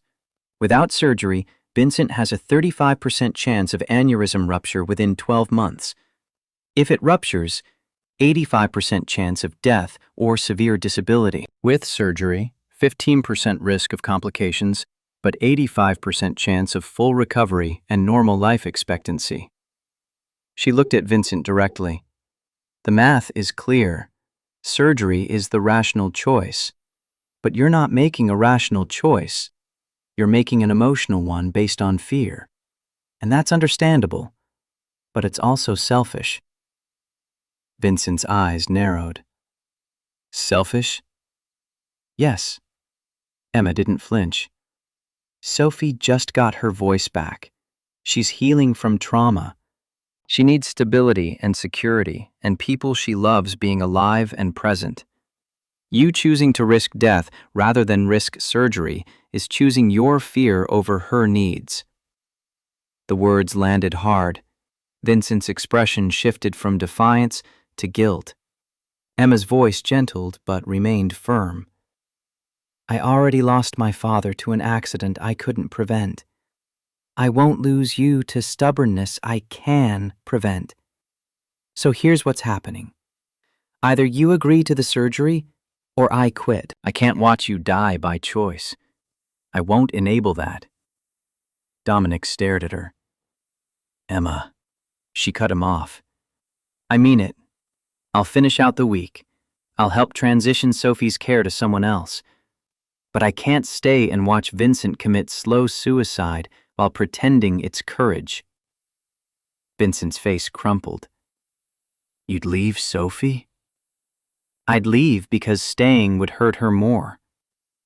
Emma's voice broke despite her efforts to control it. She needs adults she can trust, adults who make good choices and take care of themselves. I can't model that while enabling your self-destruction. The hospital room fell silent except for monitors beeping and footsteps in the corridor outside. Emma stood her ground, willing herself not to cry, not to back down. Sophie's voice came from the doorway, small but clear. Grandpa, please. They all turned. Sophie stood there in the clothes she'd been wearing when Dot brought her for visiting hours, her bunny backpack on her shoulders, her face serious beyond her years. She crossed to Vincent's bedside with the kind of purpose that comes from finally finding the words for something important. Grandpa, I don't want you to die. I already lost Mommy. I can't lose you too. I'll be brave for the surgery if you're brave too. Vincent's eyes filled with tears. Sweetheart, you shouldn't have to be brave. You're just a little girl. I'm not a baby. I'm 7. Sophie's voice carried the absolute certainty of childhood logic. And I'm brave now because Miss Emma taught me how. She showed me that being brave means doing hard things even when you're scared. So be brave like me. Please, Grandpa. Please? The old man broke. Tears spilled down his cheeks as he reached for his granddaughter with his trembling right hand. Okay, little one. Okay. I'll do it. I'll have the surgery. Sophie climbed onto the hospital bed and wrapped her arms around Vincent's neck, careful of the IV lines. Promise? I promise. Vincent looked at Emma over Sophie's head, his expression holding gratitude and apology and acceptance. I'll do it. Just please don't leave. Please stay. Emma nodded, not trusting her voice. The relief that flooded through her felt disproportionate to the moment, but she recognized it for what it was. the desperate need to keep this family intact, to not lose the people who'd become essential to her survival in ways that had nothing to do with paychecks. 3 weeks later, Emma stood in the surgical waiting room at Oregon Health and Science University Hospital, watching dawn break over Portland through floor-to-ceiling windows. Vincent had been in surgery for 7 hours. The neurosurgeon had estimated 6 to 8 hours total, which meant they were either ahead of schedule or something had gone wrong. Dominic paced the length of the waiting room for the 1,000th time, his suit rumpled from sleeping in it, his face haggard with exhaustion and fear. Sophie sat in Emma's lap, quiet but not silent, occasionally whispering questions about where Grandpa was and when he'd wake up. Dot had brought food no one could eat, and coffee that tasted like desperation. The surgical updates had been sparse. 9 o'clock. Aneurysm located, preparing to place clips. 11:30. Bleeding controlled, vitals stable. 1 o'clock. Complication. Minor hemorrhage. The word complication had sent Dominic into near panic. Emma had talked him down using every de-escalation technique she'd learned in her psych rotation, explaining that minor hemorrhages happened in vascular surgery, that Dr. J. Patel was the best neurosurgeon in the Pacific Northwest. That controlled meant managed, meant Vincent was still alive. But now it was 2:45 in the afternoon, and the silence felt ominous. Sophie tugged Emma's sleeve. "Miss Emma, are you still leaving after Grandpa gets better?" The question caught Emma off guard. She'd been avoiding thinking about the future, focusing only on getting Vincent through surgery. "I don't know, sweetie." "Do you love us?" Such a simple question, such a devastating one. Emma met Dominic's eyes across the waiting room, saw him stop pacing to listen. The truth came out before Emma could censor it. "Yes, I love all of you. So much it scares me." Sophie's next words held the kind of wisdom that children sometimes accessed before adults could. "Then why would you leave? If you love someone, you stay. That's what love means." "Sophie, it's more complicated than, but Daddy works with Uncle Marcus and they're best friends." "You work for Daddy too. Why can't you work together and love each other?" Dominic moved closer, his voice rough with emotion. "Out of the mouths of babes." Emma looked at this child in her lap, this little girl who'd learned to speak again through trust and patience and love.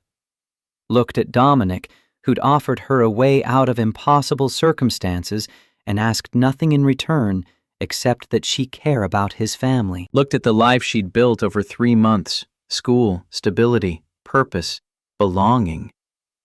"Is it really that complicated?" Dominic asked quietly. "Or have we been making it complicated because we're scared?" Before Emma could answer, Dr. Patel appeared in the waiting room doorway. Her surgical scrubs showed blood spatter, and her face carried the exhaustion of 8 hours of delicate work, but her expression was calm. "Surgery was successful. Vincent is in recovery. You can see him in about an hour." The relief was so intense, Emma thought she might pass out. Dominic made a sound between a laugh and a sob. Sophie bounced in Emma's lap. "Grandpa's okay? He's really okay?" Dr. Patel smiled. "He's going to be fine. The aneurysm is clipped. The hemorrhage we mentioned was minor and controlled.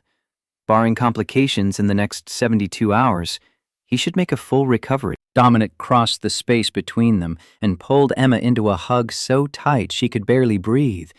Sophie caught between them, all 3 of them crying and laughing and holding on to each other like drowning people who'd finally reached shore. When Vincent woke in his hospital room, groggy and disoriented from anesthesia, the first thing he saw was his family. Dominic holding Sophie, Emma standing close enough that Dominic's shoulder brushed hers, Dot in the corner wiping tears from her eyes. His voice came out hoarse and weak. "Did I die?" Is this heaven? Dominic laughed through tears. No, Dad. You're alive. Surgery went perfectly. You're going to be fine. Good. Vincent's eyes found Emma. Because I made a promise.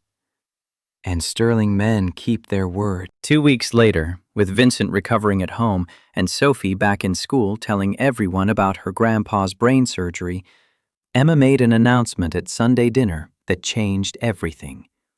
She waited until everyone had been served, until Dot had poured wine and settled into her own seat at the table. Then she took a breath and spoke words she'd been rehearsing for days. I got a job offer. Seattle Children's Hospital. Pediatric nursing position. Starts July 1st, right after graduation. The silence that fell was deafening. Sophie's fork clattered onto her plate. Vincent set down his wine glass with careful precision. Dominic went absolutely still. Sophie broke first, her voice rising toward panic. Seattle? But that's far away. Emma kept her tone calm despite the emotions churning in her chest. It's 3 hours, and it's an incredible opportunity. One of the best pediatric programs on the West Coast. It's what I've always wanted. Dominic's voice came out carefully controlled. Congratulations. You've earned it. Vincent's eyes narrowed with the kind of perception that came from 7 decades of reading people. Emma, are you running away? The question hit too close to truth. I'm pursuing my career, like you always told me I should. I told you to pursue your dreams. Vincent's tone was gentle but relentless. Is Seattle your dream, or is it an escape from something you're afraid to want? Emma couldn't answer. Couldn't admit that she was terrified of how much she'd come to need this family, how the thought of losing them felt like losing oxygen. Couldn't admit that Sophia's words had burrowed into her brain and made her doubt everything she felt. That night, Dominic found her on the terrace where they'd had so many conversations over the past month. Spring rain fell steadily, the kind of Portland rain that felt eternal and cleansing. Emma stood under the covered part of the terrace, arms wrapped around herself against the chill. He didn't touch her, just stood close enough that she could feel his presence. You're leaving because of me? Not a question. Emma didn't deny it. I'm leaving because I need to figure out who I am without being Sophie's caregiver or Vincent's nurse, or the woman you might love because I remind you of your wife. You don't remind me of Caroline. His voice carried quiet certainty. You remind me what it feels like to hope again, to imagine a future that's more than just surviving. Emma turned to face him, rain creating a curtain between them and the rest of the world. Dominic, I'm 24. You're 38. You have a daughter, a company, a whole life built. I'm just starting mine. What if I take this job and discover I'm not ready for you, for motherhood, for this family? His response came gentle and certain. Then you discover that, and I'll still be here, because I'm not going anywhere, Emma. I'll wait. That's not fair to you. Love isn't about fair. He stepped closer, close enough that Emma could see the rain on his shoulders, the emotion in his eyes. It's about choosing someone even when it's hard, about building something together instead of protecting yourself from the possibility of loss. I choose you. I choose us. Even if that means waiting, even if that means letting you go to figure out what you want. They kissed in the rain, desperate and heartbroken and full of longing. Emma tasted salt, rain or tears she couldn't tell. Felt Dominic's hands gentle on her face, his whole body trembling with restraint. When they pulled apart, Emma whispered against his lips, I'm taking the job. I need to do this for me. I know. He kissed her forehead, her cheeks, her mouth again with aching tenderness. And I love you enough to let you go. Graduation day arrived with June sunshine that felt like benediction. Emma walked across the Portland State University stage in cap and gown, accepted her Bachelor of Science in Nursing degree, and heard her name read to an auditorium full of strangers and the family that mattered. Linda Richardson sat in the front row, walking without her cane now, crying happy tears and waving like Emma was the only graduate in the entire ceremony. Vincent and Dot flanked her, both beaming with pride. And Dominic sat with Sophie on his lap, holding a sign the little girl had made that read, "We love you, Miss Emma," in crayon and glitter. After the ceremony, they took photographs on the lawn. Emma in her cap and gown, Sophie hanging off her arm, everyone smiling like this was pure celebration instead of bittersweet goodbye. Because in 1 week, Emma would pack her car and drive north to Seattle, would start her position at Children's Hospital, would begin the life she'd worked so hard to build. Sophie gave Emma a gift wrapped in pink paper covered with hand-drawn rabbits. Inside, a drawing that made Emma's throat close. Emma with angel wings, holding Sophie's hand, floating above the Sterling estate. Text in Sophie's careful printing, "My guardian angel." Emma gathered the little girl close and whispered promises she didn't know if she could keep. "I'll visit, I promise, and you can call me any time, day or night. I'm not leaving forever." But Sophie's tears said she didn't quite believe it, and Emma's own tears said she didn't quite believe it either. 6 months passed like exile. Seattle was everything Emma had worked toward. Challenging pediatric cases, brilliant colleagues, the kind of clinical experience that would look impressive on a resume. She rented a studio apartment in Capitol Hill, made friends with other nurses, learned the city's rhythms. But she was miserable. The apartment stayed sterile despite months of living there. She'd bought no decorations, no personal touches, couldn't bring herself to make it home. Work filled her days, but not her life. She was competent and professional, and completely hollow. December arrived with snow that reminded her of Portland, of the morning Dominic and Sophie first walked into Riverside Cafe, of Sophie's first word, of Vincent teaching her chemistry while she studied, of Dominic's kiss in spring rain. Christmas Eve brought a package to her door. No return address, but she recognized the handwriting. Inside, a photograph of Vincent, Dominic, and Sophie standing in front of the Sterling Estate Christmas tree, all three smiling, but something missing from the picture. An empty space where Emma should have been standing. Sophie's newest drawing, a family portrait with an Emma-shaped hole in the composition, and a note in Dominic's handwriting. "The space next to me is still waiting. No pressure, just truth. D." Emma sat on her sterile apartment floor, surrounded by evidence of what she'd walked away from, and something inside her finally broke open.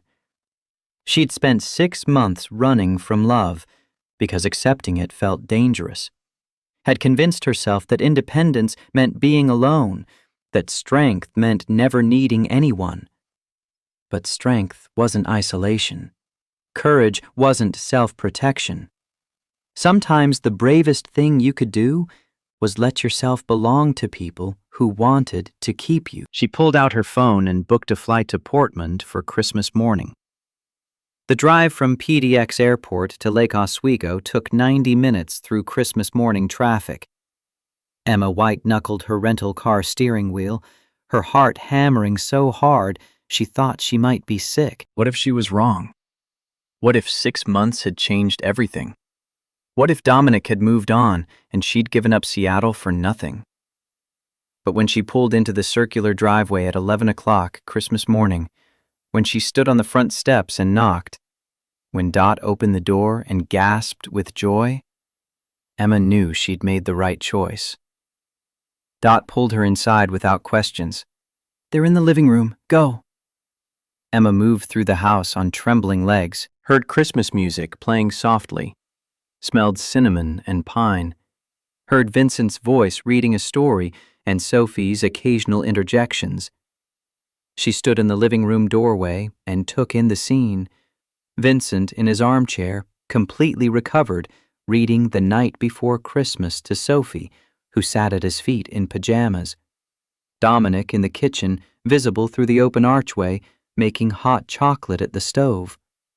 Perfect domestic happiness that she'd walked away from. Sophie saw her first. For one heartbeat, she just stared, like Emma might be a hallucination. Then she screamed, "Miss Emma!" and launched herself across the room. Emma caught her and held tight, feeling Sophie's arms wrap around her neck with desperate strength. Heard Dominic's sharp intake of breath from the kitchen, the crash of a mug hitting the floor. Saw Vincent stand up with the widest smile she'd ever seen on his face. Sophie was crying and laughing simultaneously. "You came back! You came back! I knew you would! I told Daddy you'd come back!" Emma sank to her knees, Sophie still clinging to her, and looked at Dominic, who stood frozen in the kitchen doorway. "I'm sorry. I'm so sorry. I thought I needed to find myself in Seattle. But I found myself here. With you. All of you." Dominic crossed the room in 3 strides and pulled her up, Sophie still between them, and kissed Emma like a man who'd been holding his breath for 6 months and finally remembered how to breathe. When they broke apart, Emma's words tumbled out in a rush.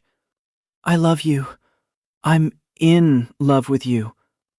I was scared because loving you means loving Sophie, means being part of this family, means risking my heart. But Seattle taught me, I'd rather risk my heart with you than protect it alone. I quit the job. I'm staying, if you'll still have me." Dominic's answer came rough with emotion. "Are you sure?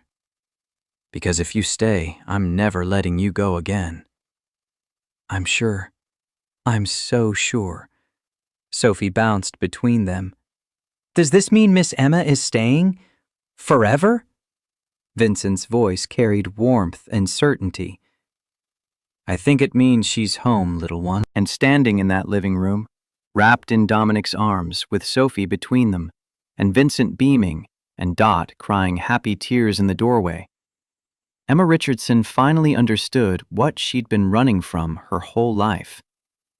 Not love, not family, not belonging. She'd been running from the terrifying possibility that she deserved those things. That strength wasn't solitary survival, but accepting help from people who wanted to share the weight. That home wasn't a place you earned through suffering. It was a choice you made to let yourself be found. Emma had stopped running, and what she'd found waiting was worth every risk, every fear, every moment of doubt that had brought her to this moment. She was home. Finally, impossibly, completely home. The morning after Christmas, Emma woke in the guest suite that had stopped feeling like a guest room months ago. Sunlight streamed through windows overlooking gardens dressed in winter white. And for the first time in 6 months, she felt the bone-deep certainty that she was exactly where she belonged. A note had been slipped under her door while she slept. Dominic's handwriting, elegant and certain. "Meet me where it all began, 6 a.m. Bring your heart. D." Riverside Cafe looked exactly as it had that December morning 2 years ago when Emma's life had changed. Snow fell in the same gentle pattern. Early morning darkness broken by warm light spilling from windows. The promise of coffee and safety contained in a small space that had witnessed the beginning of everything. But this time, when Emma pushed through the door at 6 o'clock, she wasn't alone in exhaustion and desperation. This time, Dominic waited at their corner table with Sophie beside him, both wearing conspiratorial smiles. Vincent sat across from them, looking healthier than he had in years, and Dot stood near the counter with the cafe owner, both grinning like they'd been let in on the world's best secret. The counter displayed a plate of cinnamon rolls shaped like rabbits, steam still rising from their centers. Emma's throat tightened with recognition and nostalgia and overwhelming love for these people who'd orchestrated this moment. Dominic stood, his hand finding Sophie's as they both moved toward Emma. His voice carried the weight of 2 years' worth of transformation. 2 years ago, I walked into this cafe broken and desperate, with a daughter who'd forgotten how to speak. You made her smile. You gave us hope when we'd forgotten what hope felt like. Sophie took over, her voice clear and confident in ways that still made Emma's heart soar. You taught me to be brave. You showed me that love means staying even when it's hard. You became my family. Emma's vision blurred with tears. The cafe owner and several early morning customers had stopped what they were doing to watch, sensing something important unfolding. Dominic released Sophie's hand and dropped to one knee. The ring box he pulled from his pocket was midnight blue velvet, and when he opened it, the emerald caught morning light and threw green fire across his face. His words came steady, despite the emotion roughening them. Emma Richardson, I'm not asking you to be Sophie's caregiver, or my father's nurse, or any role defined by what you can do for us. I'm asking you to be my partner, my wife, Sophie's mother, Vincent's daughter, the person I choose to build every tomorrow with for the rest of my life. Will you marry me? The emerald was her birthstone, surrounded by diamonds that caught light like promises made solid. Emma's hands shook as she reached for him. Yes. God, yes. 1,000 times yes. The cafe erupted in applause. Owner, customers, Dot crying happy tears, Vincent beaming with pride. Sophie launched herself at Emma and Dominic both, and they caught her between them. A family forged through loss and courage and the decision to choose love over fear. Dominic slid the ring onto Emma's finger and kissed her, while Sophie giggled, and Vincent called out something about finally making an honest woman of her. The morning light felt benedictory, like the universe itself was blessing this moment, this choice, this family that had fought its way back to wholeness. New Year's Day arrived with a kind of crisp winter clarity that made Portland's skyline look etched in glass. Dominic drove Emma east, through neighborhoods that transitioned from affluent to working class to genuinely struggling, until they stopped in front of a construction site in East Portland's industrial district. The sign read, Sterling Richardson Community Health Clinic, opening April 2024, in letters large enough to read from the street. Emma's breath caught. Her name. Her name on a building that would heal people who couldn't afford healing anywhere else. Dominic led her through the construction site, hard hats mandatory, workers calling greetings as they passed. The building was taking shape, walls up, roof complete, interior framing exposing spaces that would become examination rooms and treatment areas, and hope made concrete. He unrolled architectural plans on a makeshift table in what would eventually be the lobby. For the past 6 months while you were in Seattle, I've been building this. Free pediatric and family health care for underserved communities, fully funded by the Sterling Foundation in perpetuity. Emma traced the plans with shaking fingers. Pediatric wing with play therapy rooms inspired by Sophie's healing, family medicine suite, mental health services, dental care, everything a community clinic should be, but most couldn't afford to provide. The board is you, me, and Vincent. You'd be director of nursing. Your name is already on the deed. Dominic's hand covered hers on the blueprints. This isn't charity, and it's not rescue. This is partnership. Building something that matters, with someone who understands why it matters. Emma kissed him hard enough to make the construction workers whistle. When she pulled back, her words came fierce and certain. When do we start? March arrived with cherry blossoms exploding across the Sterling Estate gardens like pink fire, winter finally surrendering to spring's insistence. Wedding planning had been surprisingly simple. Vincent wanted a massive celebration. Emma wanted intimate gathering. They'd compromised on 80 guests in the garden with traditional American feast, courtesy of Dot's genius. The wedding morning broke clear and perfect. First day of true spring. Warmth in the air that felt like promise. Emma stood in her childhood bedroom at her mother's house, Linda helping with the simple ivory dress Emma had chosen, and tried to believe this was actually happening. Her mother's hands were steady as she fastened the last button. No tremor, no weakness. The surgery's success written in every confident movement. "You look beautiful, sweetheart. Your father would be so proud." Sophie appeared in the doorway wearing pink as Flower Girl, her basket full of rose petals, her face serious with the responsibility she'd been given. "Miss Emma, are you ready? Daddy's waiting and he looks like he might cry." Emma gathered the little girl close. "Can I tell you a secret? I'm a little scared." Sophie's green eyes widened. "Why? You love Daddy. Daddy loves you. What's scary about that?" The simple logic made Emma laugh. "You're absolutely right. There's nothing scary about love. Not anymore." The ceremony happened in the garden under cherry blossoms that dropped petals like blessing, string lights waiting for evening, chairs arranged in intimate circles around the makeshift altar. Vincent walked Emma down the aisle since her father couldn't, his step steady and sure, his grip firm on her arm. Dominic waited at the altar in a navy suit that made his eyes impossible, and when he saw Emma, his face transformed into pure joy. Sophie stood beside him as both Flower Girl and junior bridesmaid, taking her role with utmost seriousness. The vows Emma had written came from somewhere deeper than conscious thought. "Dominic, you saw me when I was invisible. You believed in me before I believed in myself.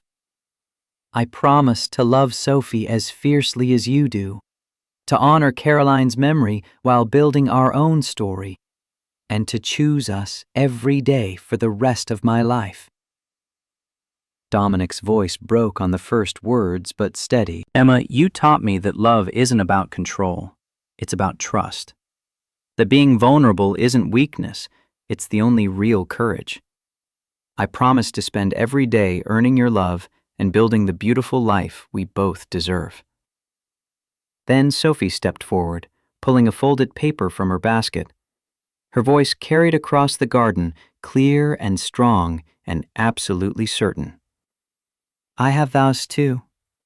Emma dropped to her knees, Dominic's hand in hers, both of them already crying. Sophie read carefully.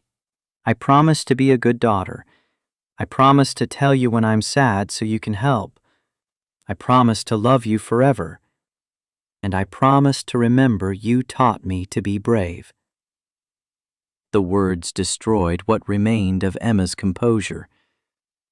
"And I promise to always make you rabbit cinnamon rolls, to read you bedtime stories, and to love you as much as any mother could love her daughter."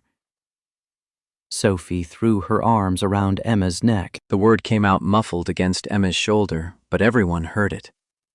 "Mommy." Not Miss Emma anymore, just Mommy. The transition complete, the healing sealed, the family made official. They kissed, Dominic and Emma, while guests cheered and Sophie bounced between them, and Vincent dabbed his eyes with a handkerchief, and Dot cried without shame. Cherry blossoms fell like snow, spring asserting itself over winter's long grip, and Emma Richardson became Emma Sterling in the garden where hope had learned to bloom again. April 15th arrived with media trucks and politicians and community members who'd waited years for health care they could afford. The Sterling Richard. 3 years ago, I worked 3 jobs trying to save my mother from an illness we couldn't afford to treat. Today, No family in this community has to make that choice. Welcome to Sterling Richardson. Welcome home. The first patient was Mrs. Patterson, 45 and diabetic, who hadn't seen a doctor in 5 years because her insurance wouldn't cover it and she couldn't afford to pay cash. She brought her 8-year-old son who needed immunizations for school. Emma took her blood pressure personally, checked her glucose levels, reviewed her medication history that consisted of nothing because she'd been rationing insulin to make it last. The routine medical care that should have been ordinary felt revolutionary when offered without price tags or insurance negotiations or payment plans. Sophie had insisted on coming to the opening, wearing her own child-sized nursing scrubs that Dot had made specially. She sat with Mrs.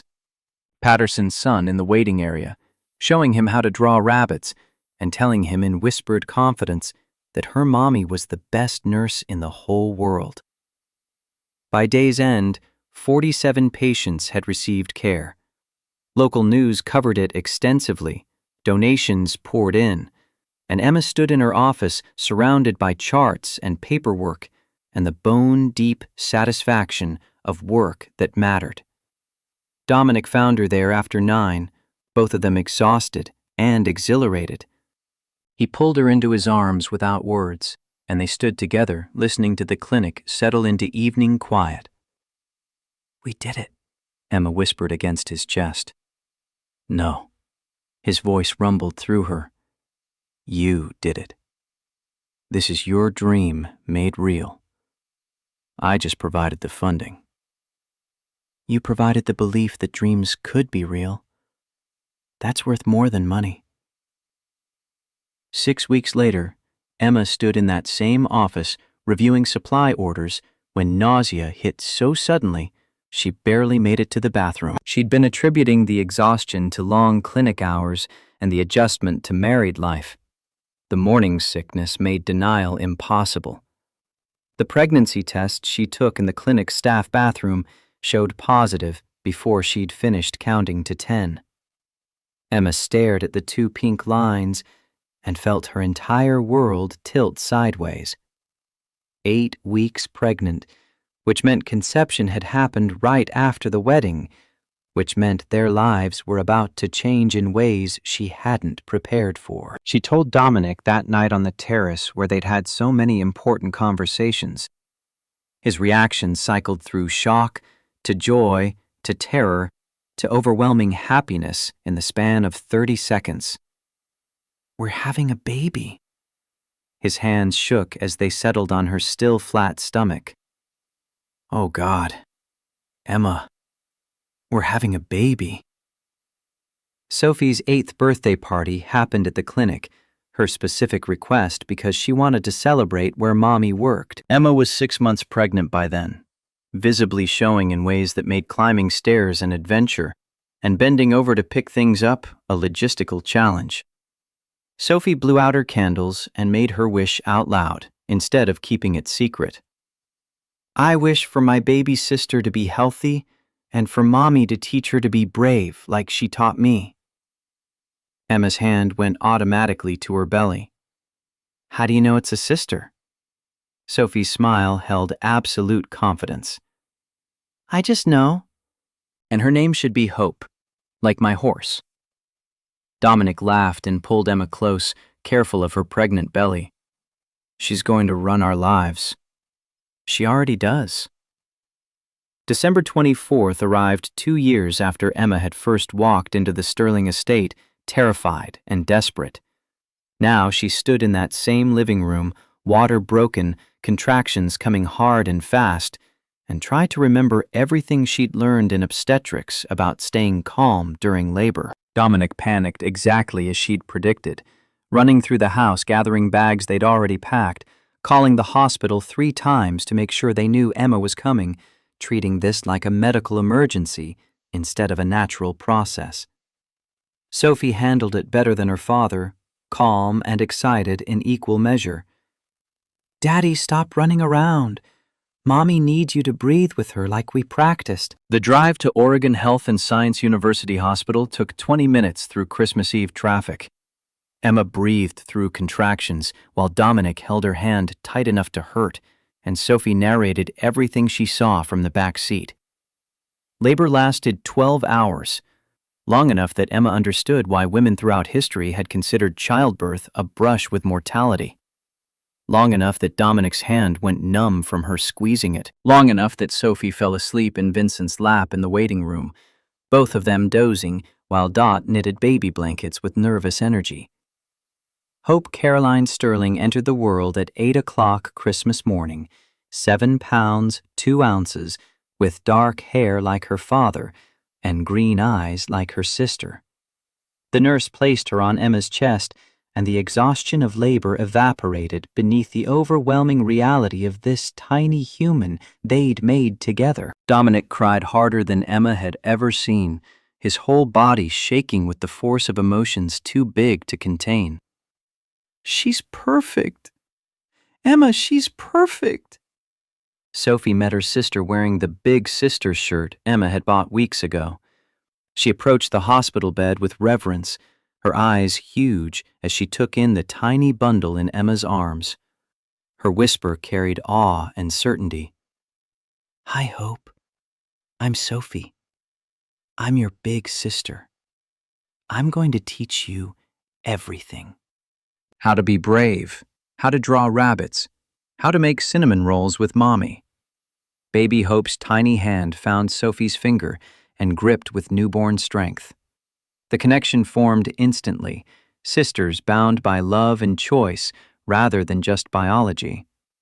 Vincent held his great-granddaughter with shaking hands and streaming tears. "Grace, Caroline, look what we made. A family built on love and second chances and refusing to let grief win." 1 year later, Emma woke before dawn on what would be the 3rd Christmas of their found family. Hope was walking now, toddling around with the determined instability of 1-year-olds everywhere. Sophie was 9 and confident, her selective mutism a distant memory that occasionally surfaced in therapy but no longer defined her. Dominic's note on the pillow was familiar now, tradition established. "Meet me where it all began. 6 a.m. Bring our family." They drove through pre-dawn Portland, Hope in her car seat babbling nonsense words, Sophie reading a book by the car's interior light. Riverside Cafe glowed like a beacon in winter darkness, snow falling in patterns that echoed 3 years ago, when everything had started. Inside, the cafe owner had saved their corner table. Emma made cinnamon rolls in the kitchen, teaching Sophie the recipe that had started everything, while Hope sat in a high chair making a magnificent mess with Cheerios. Dominic and Vincent played chess at the table, both of them healthy and whole and present. The cafe owner approached with coffee Emma still couldn't drink while breastfeeding. "You know, I've owned this place 40 years. Seen a lot of people come and go. But you folks, you're special." Emma smiled. "Why's that?" 3 years ago, you came in exhausted and alone, running on fumes. He came in broken and grieving with a daughter who couldn't speak. Now look at you, a family, happy, whole. That's what love does. It transforms everything. After breakfast, they drove to the clinic's main campus for its 3-year anniversary celebration. The statistics displayed on banners outside made Emma's chest swell with pride. 25,000 patients served. 0 patient deaths. 97% satisfaction rating. 4 locations now. 2 more under construction. The lobby walls held photographs documenting the journey.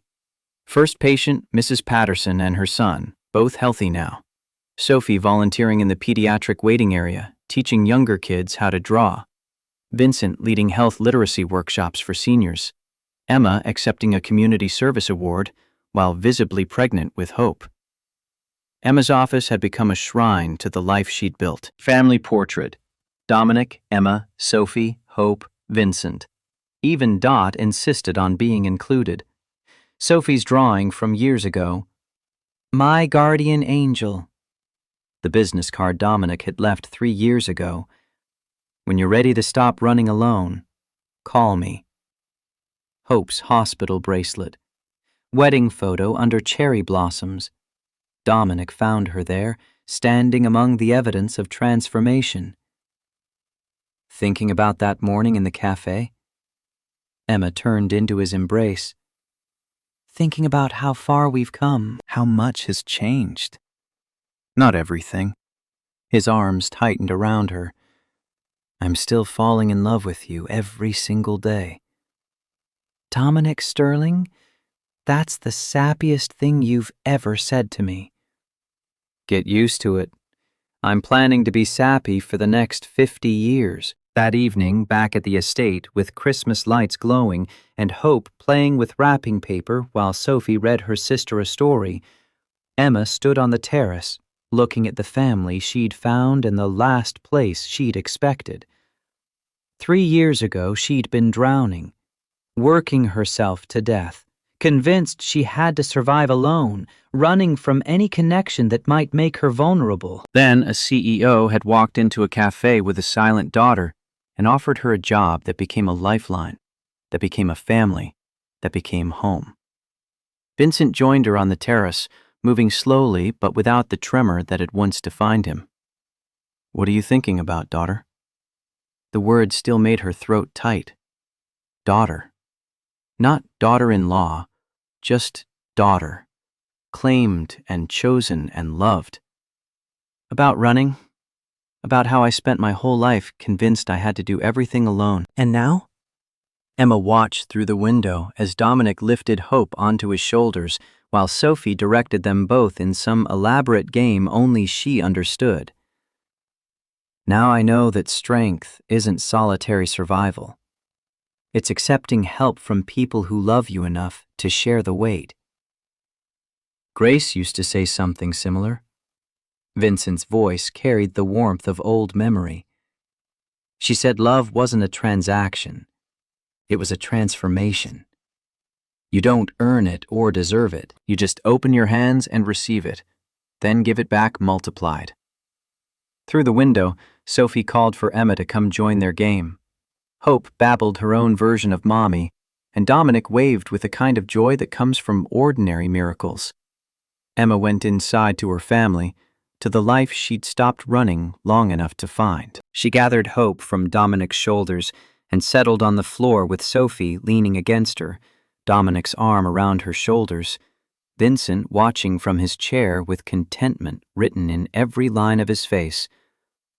The snow outside continued falling, winter asserting itself the way it always did in late December. But inside, warmth and laughter and love filled spaces that had once echoed with grief and silence. Emma Richardson had learned the hardest lesson life offers, that home isn't a place you're born into or earn through suffering. Home is what happens when you're brave enough to stop running and let yourself be found by people who choose to keep you. She looked at Dominic and found him already watching her with that expression she'd come to recognize. Love and gratitude and wonder that they'd both survived long enough to find this. Sophie tugged her sleeve. Mommy. Hope said mama. Did you hear? Emma looked at her youngest daughter, at this tiny miracle they'd made together, at the family surrounding her that had formed through loss and courage and the decision to believe in second chances. I heard, sweetheart. I heard everything. And in that moment, with snow falling outside and her family whole inside, Emma Sterling finally understood what she'd been running toward her entire life.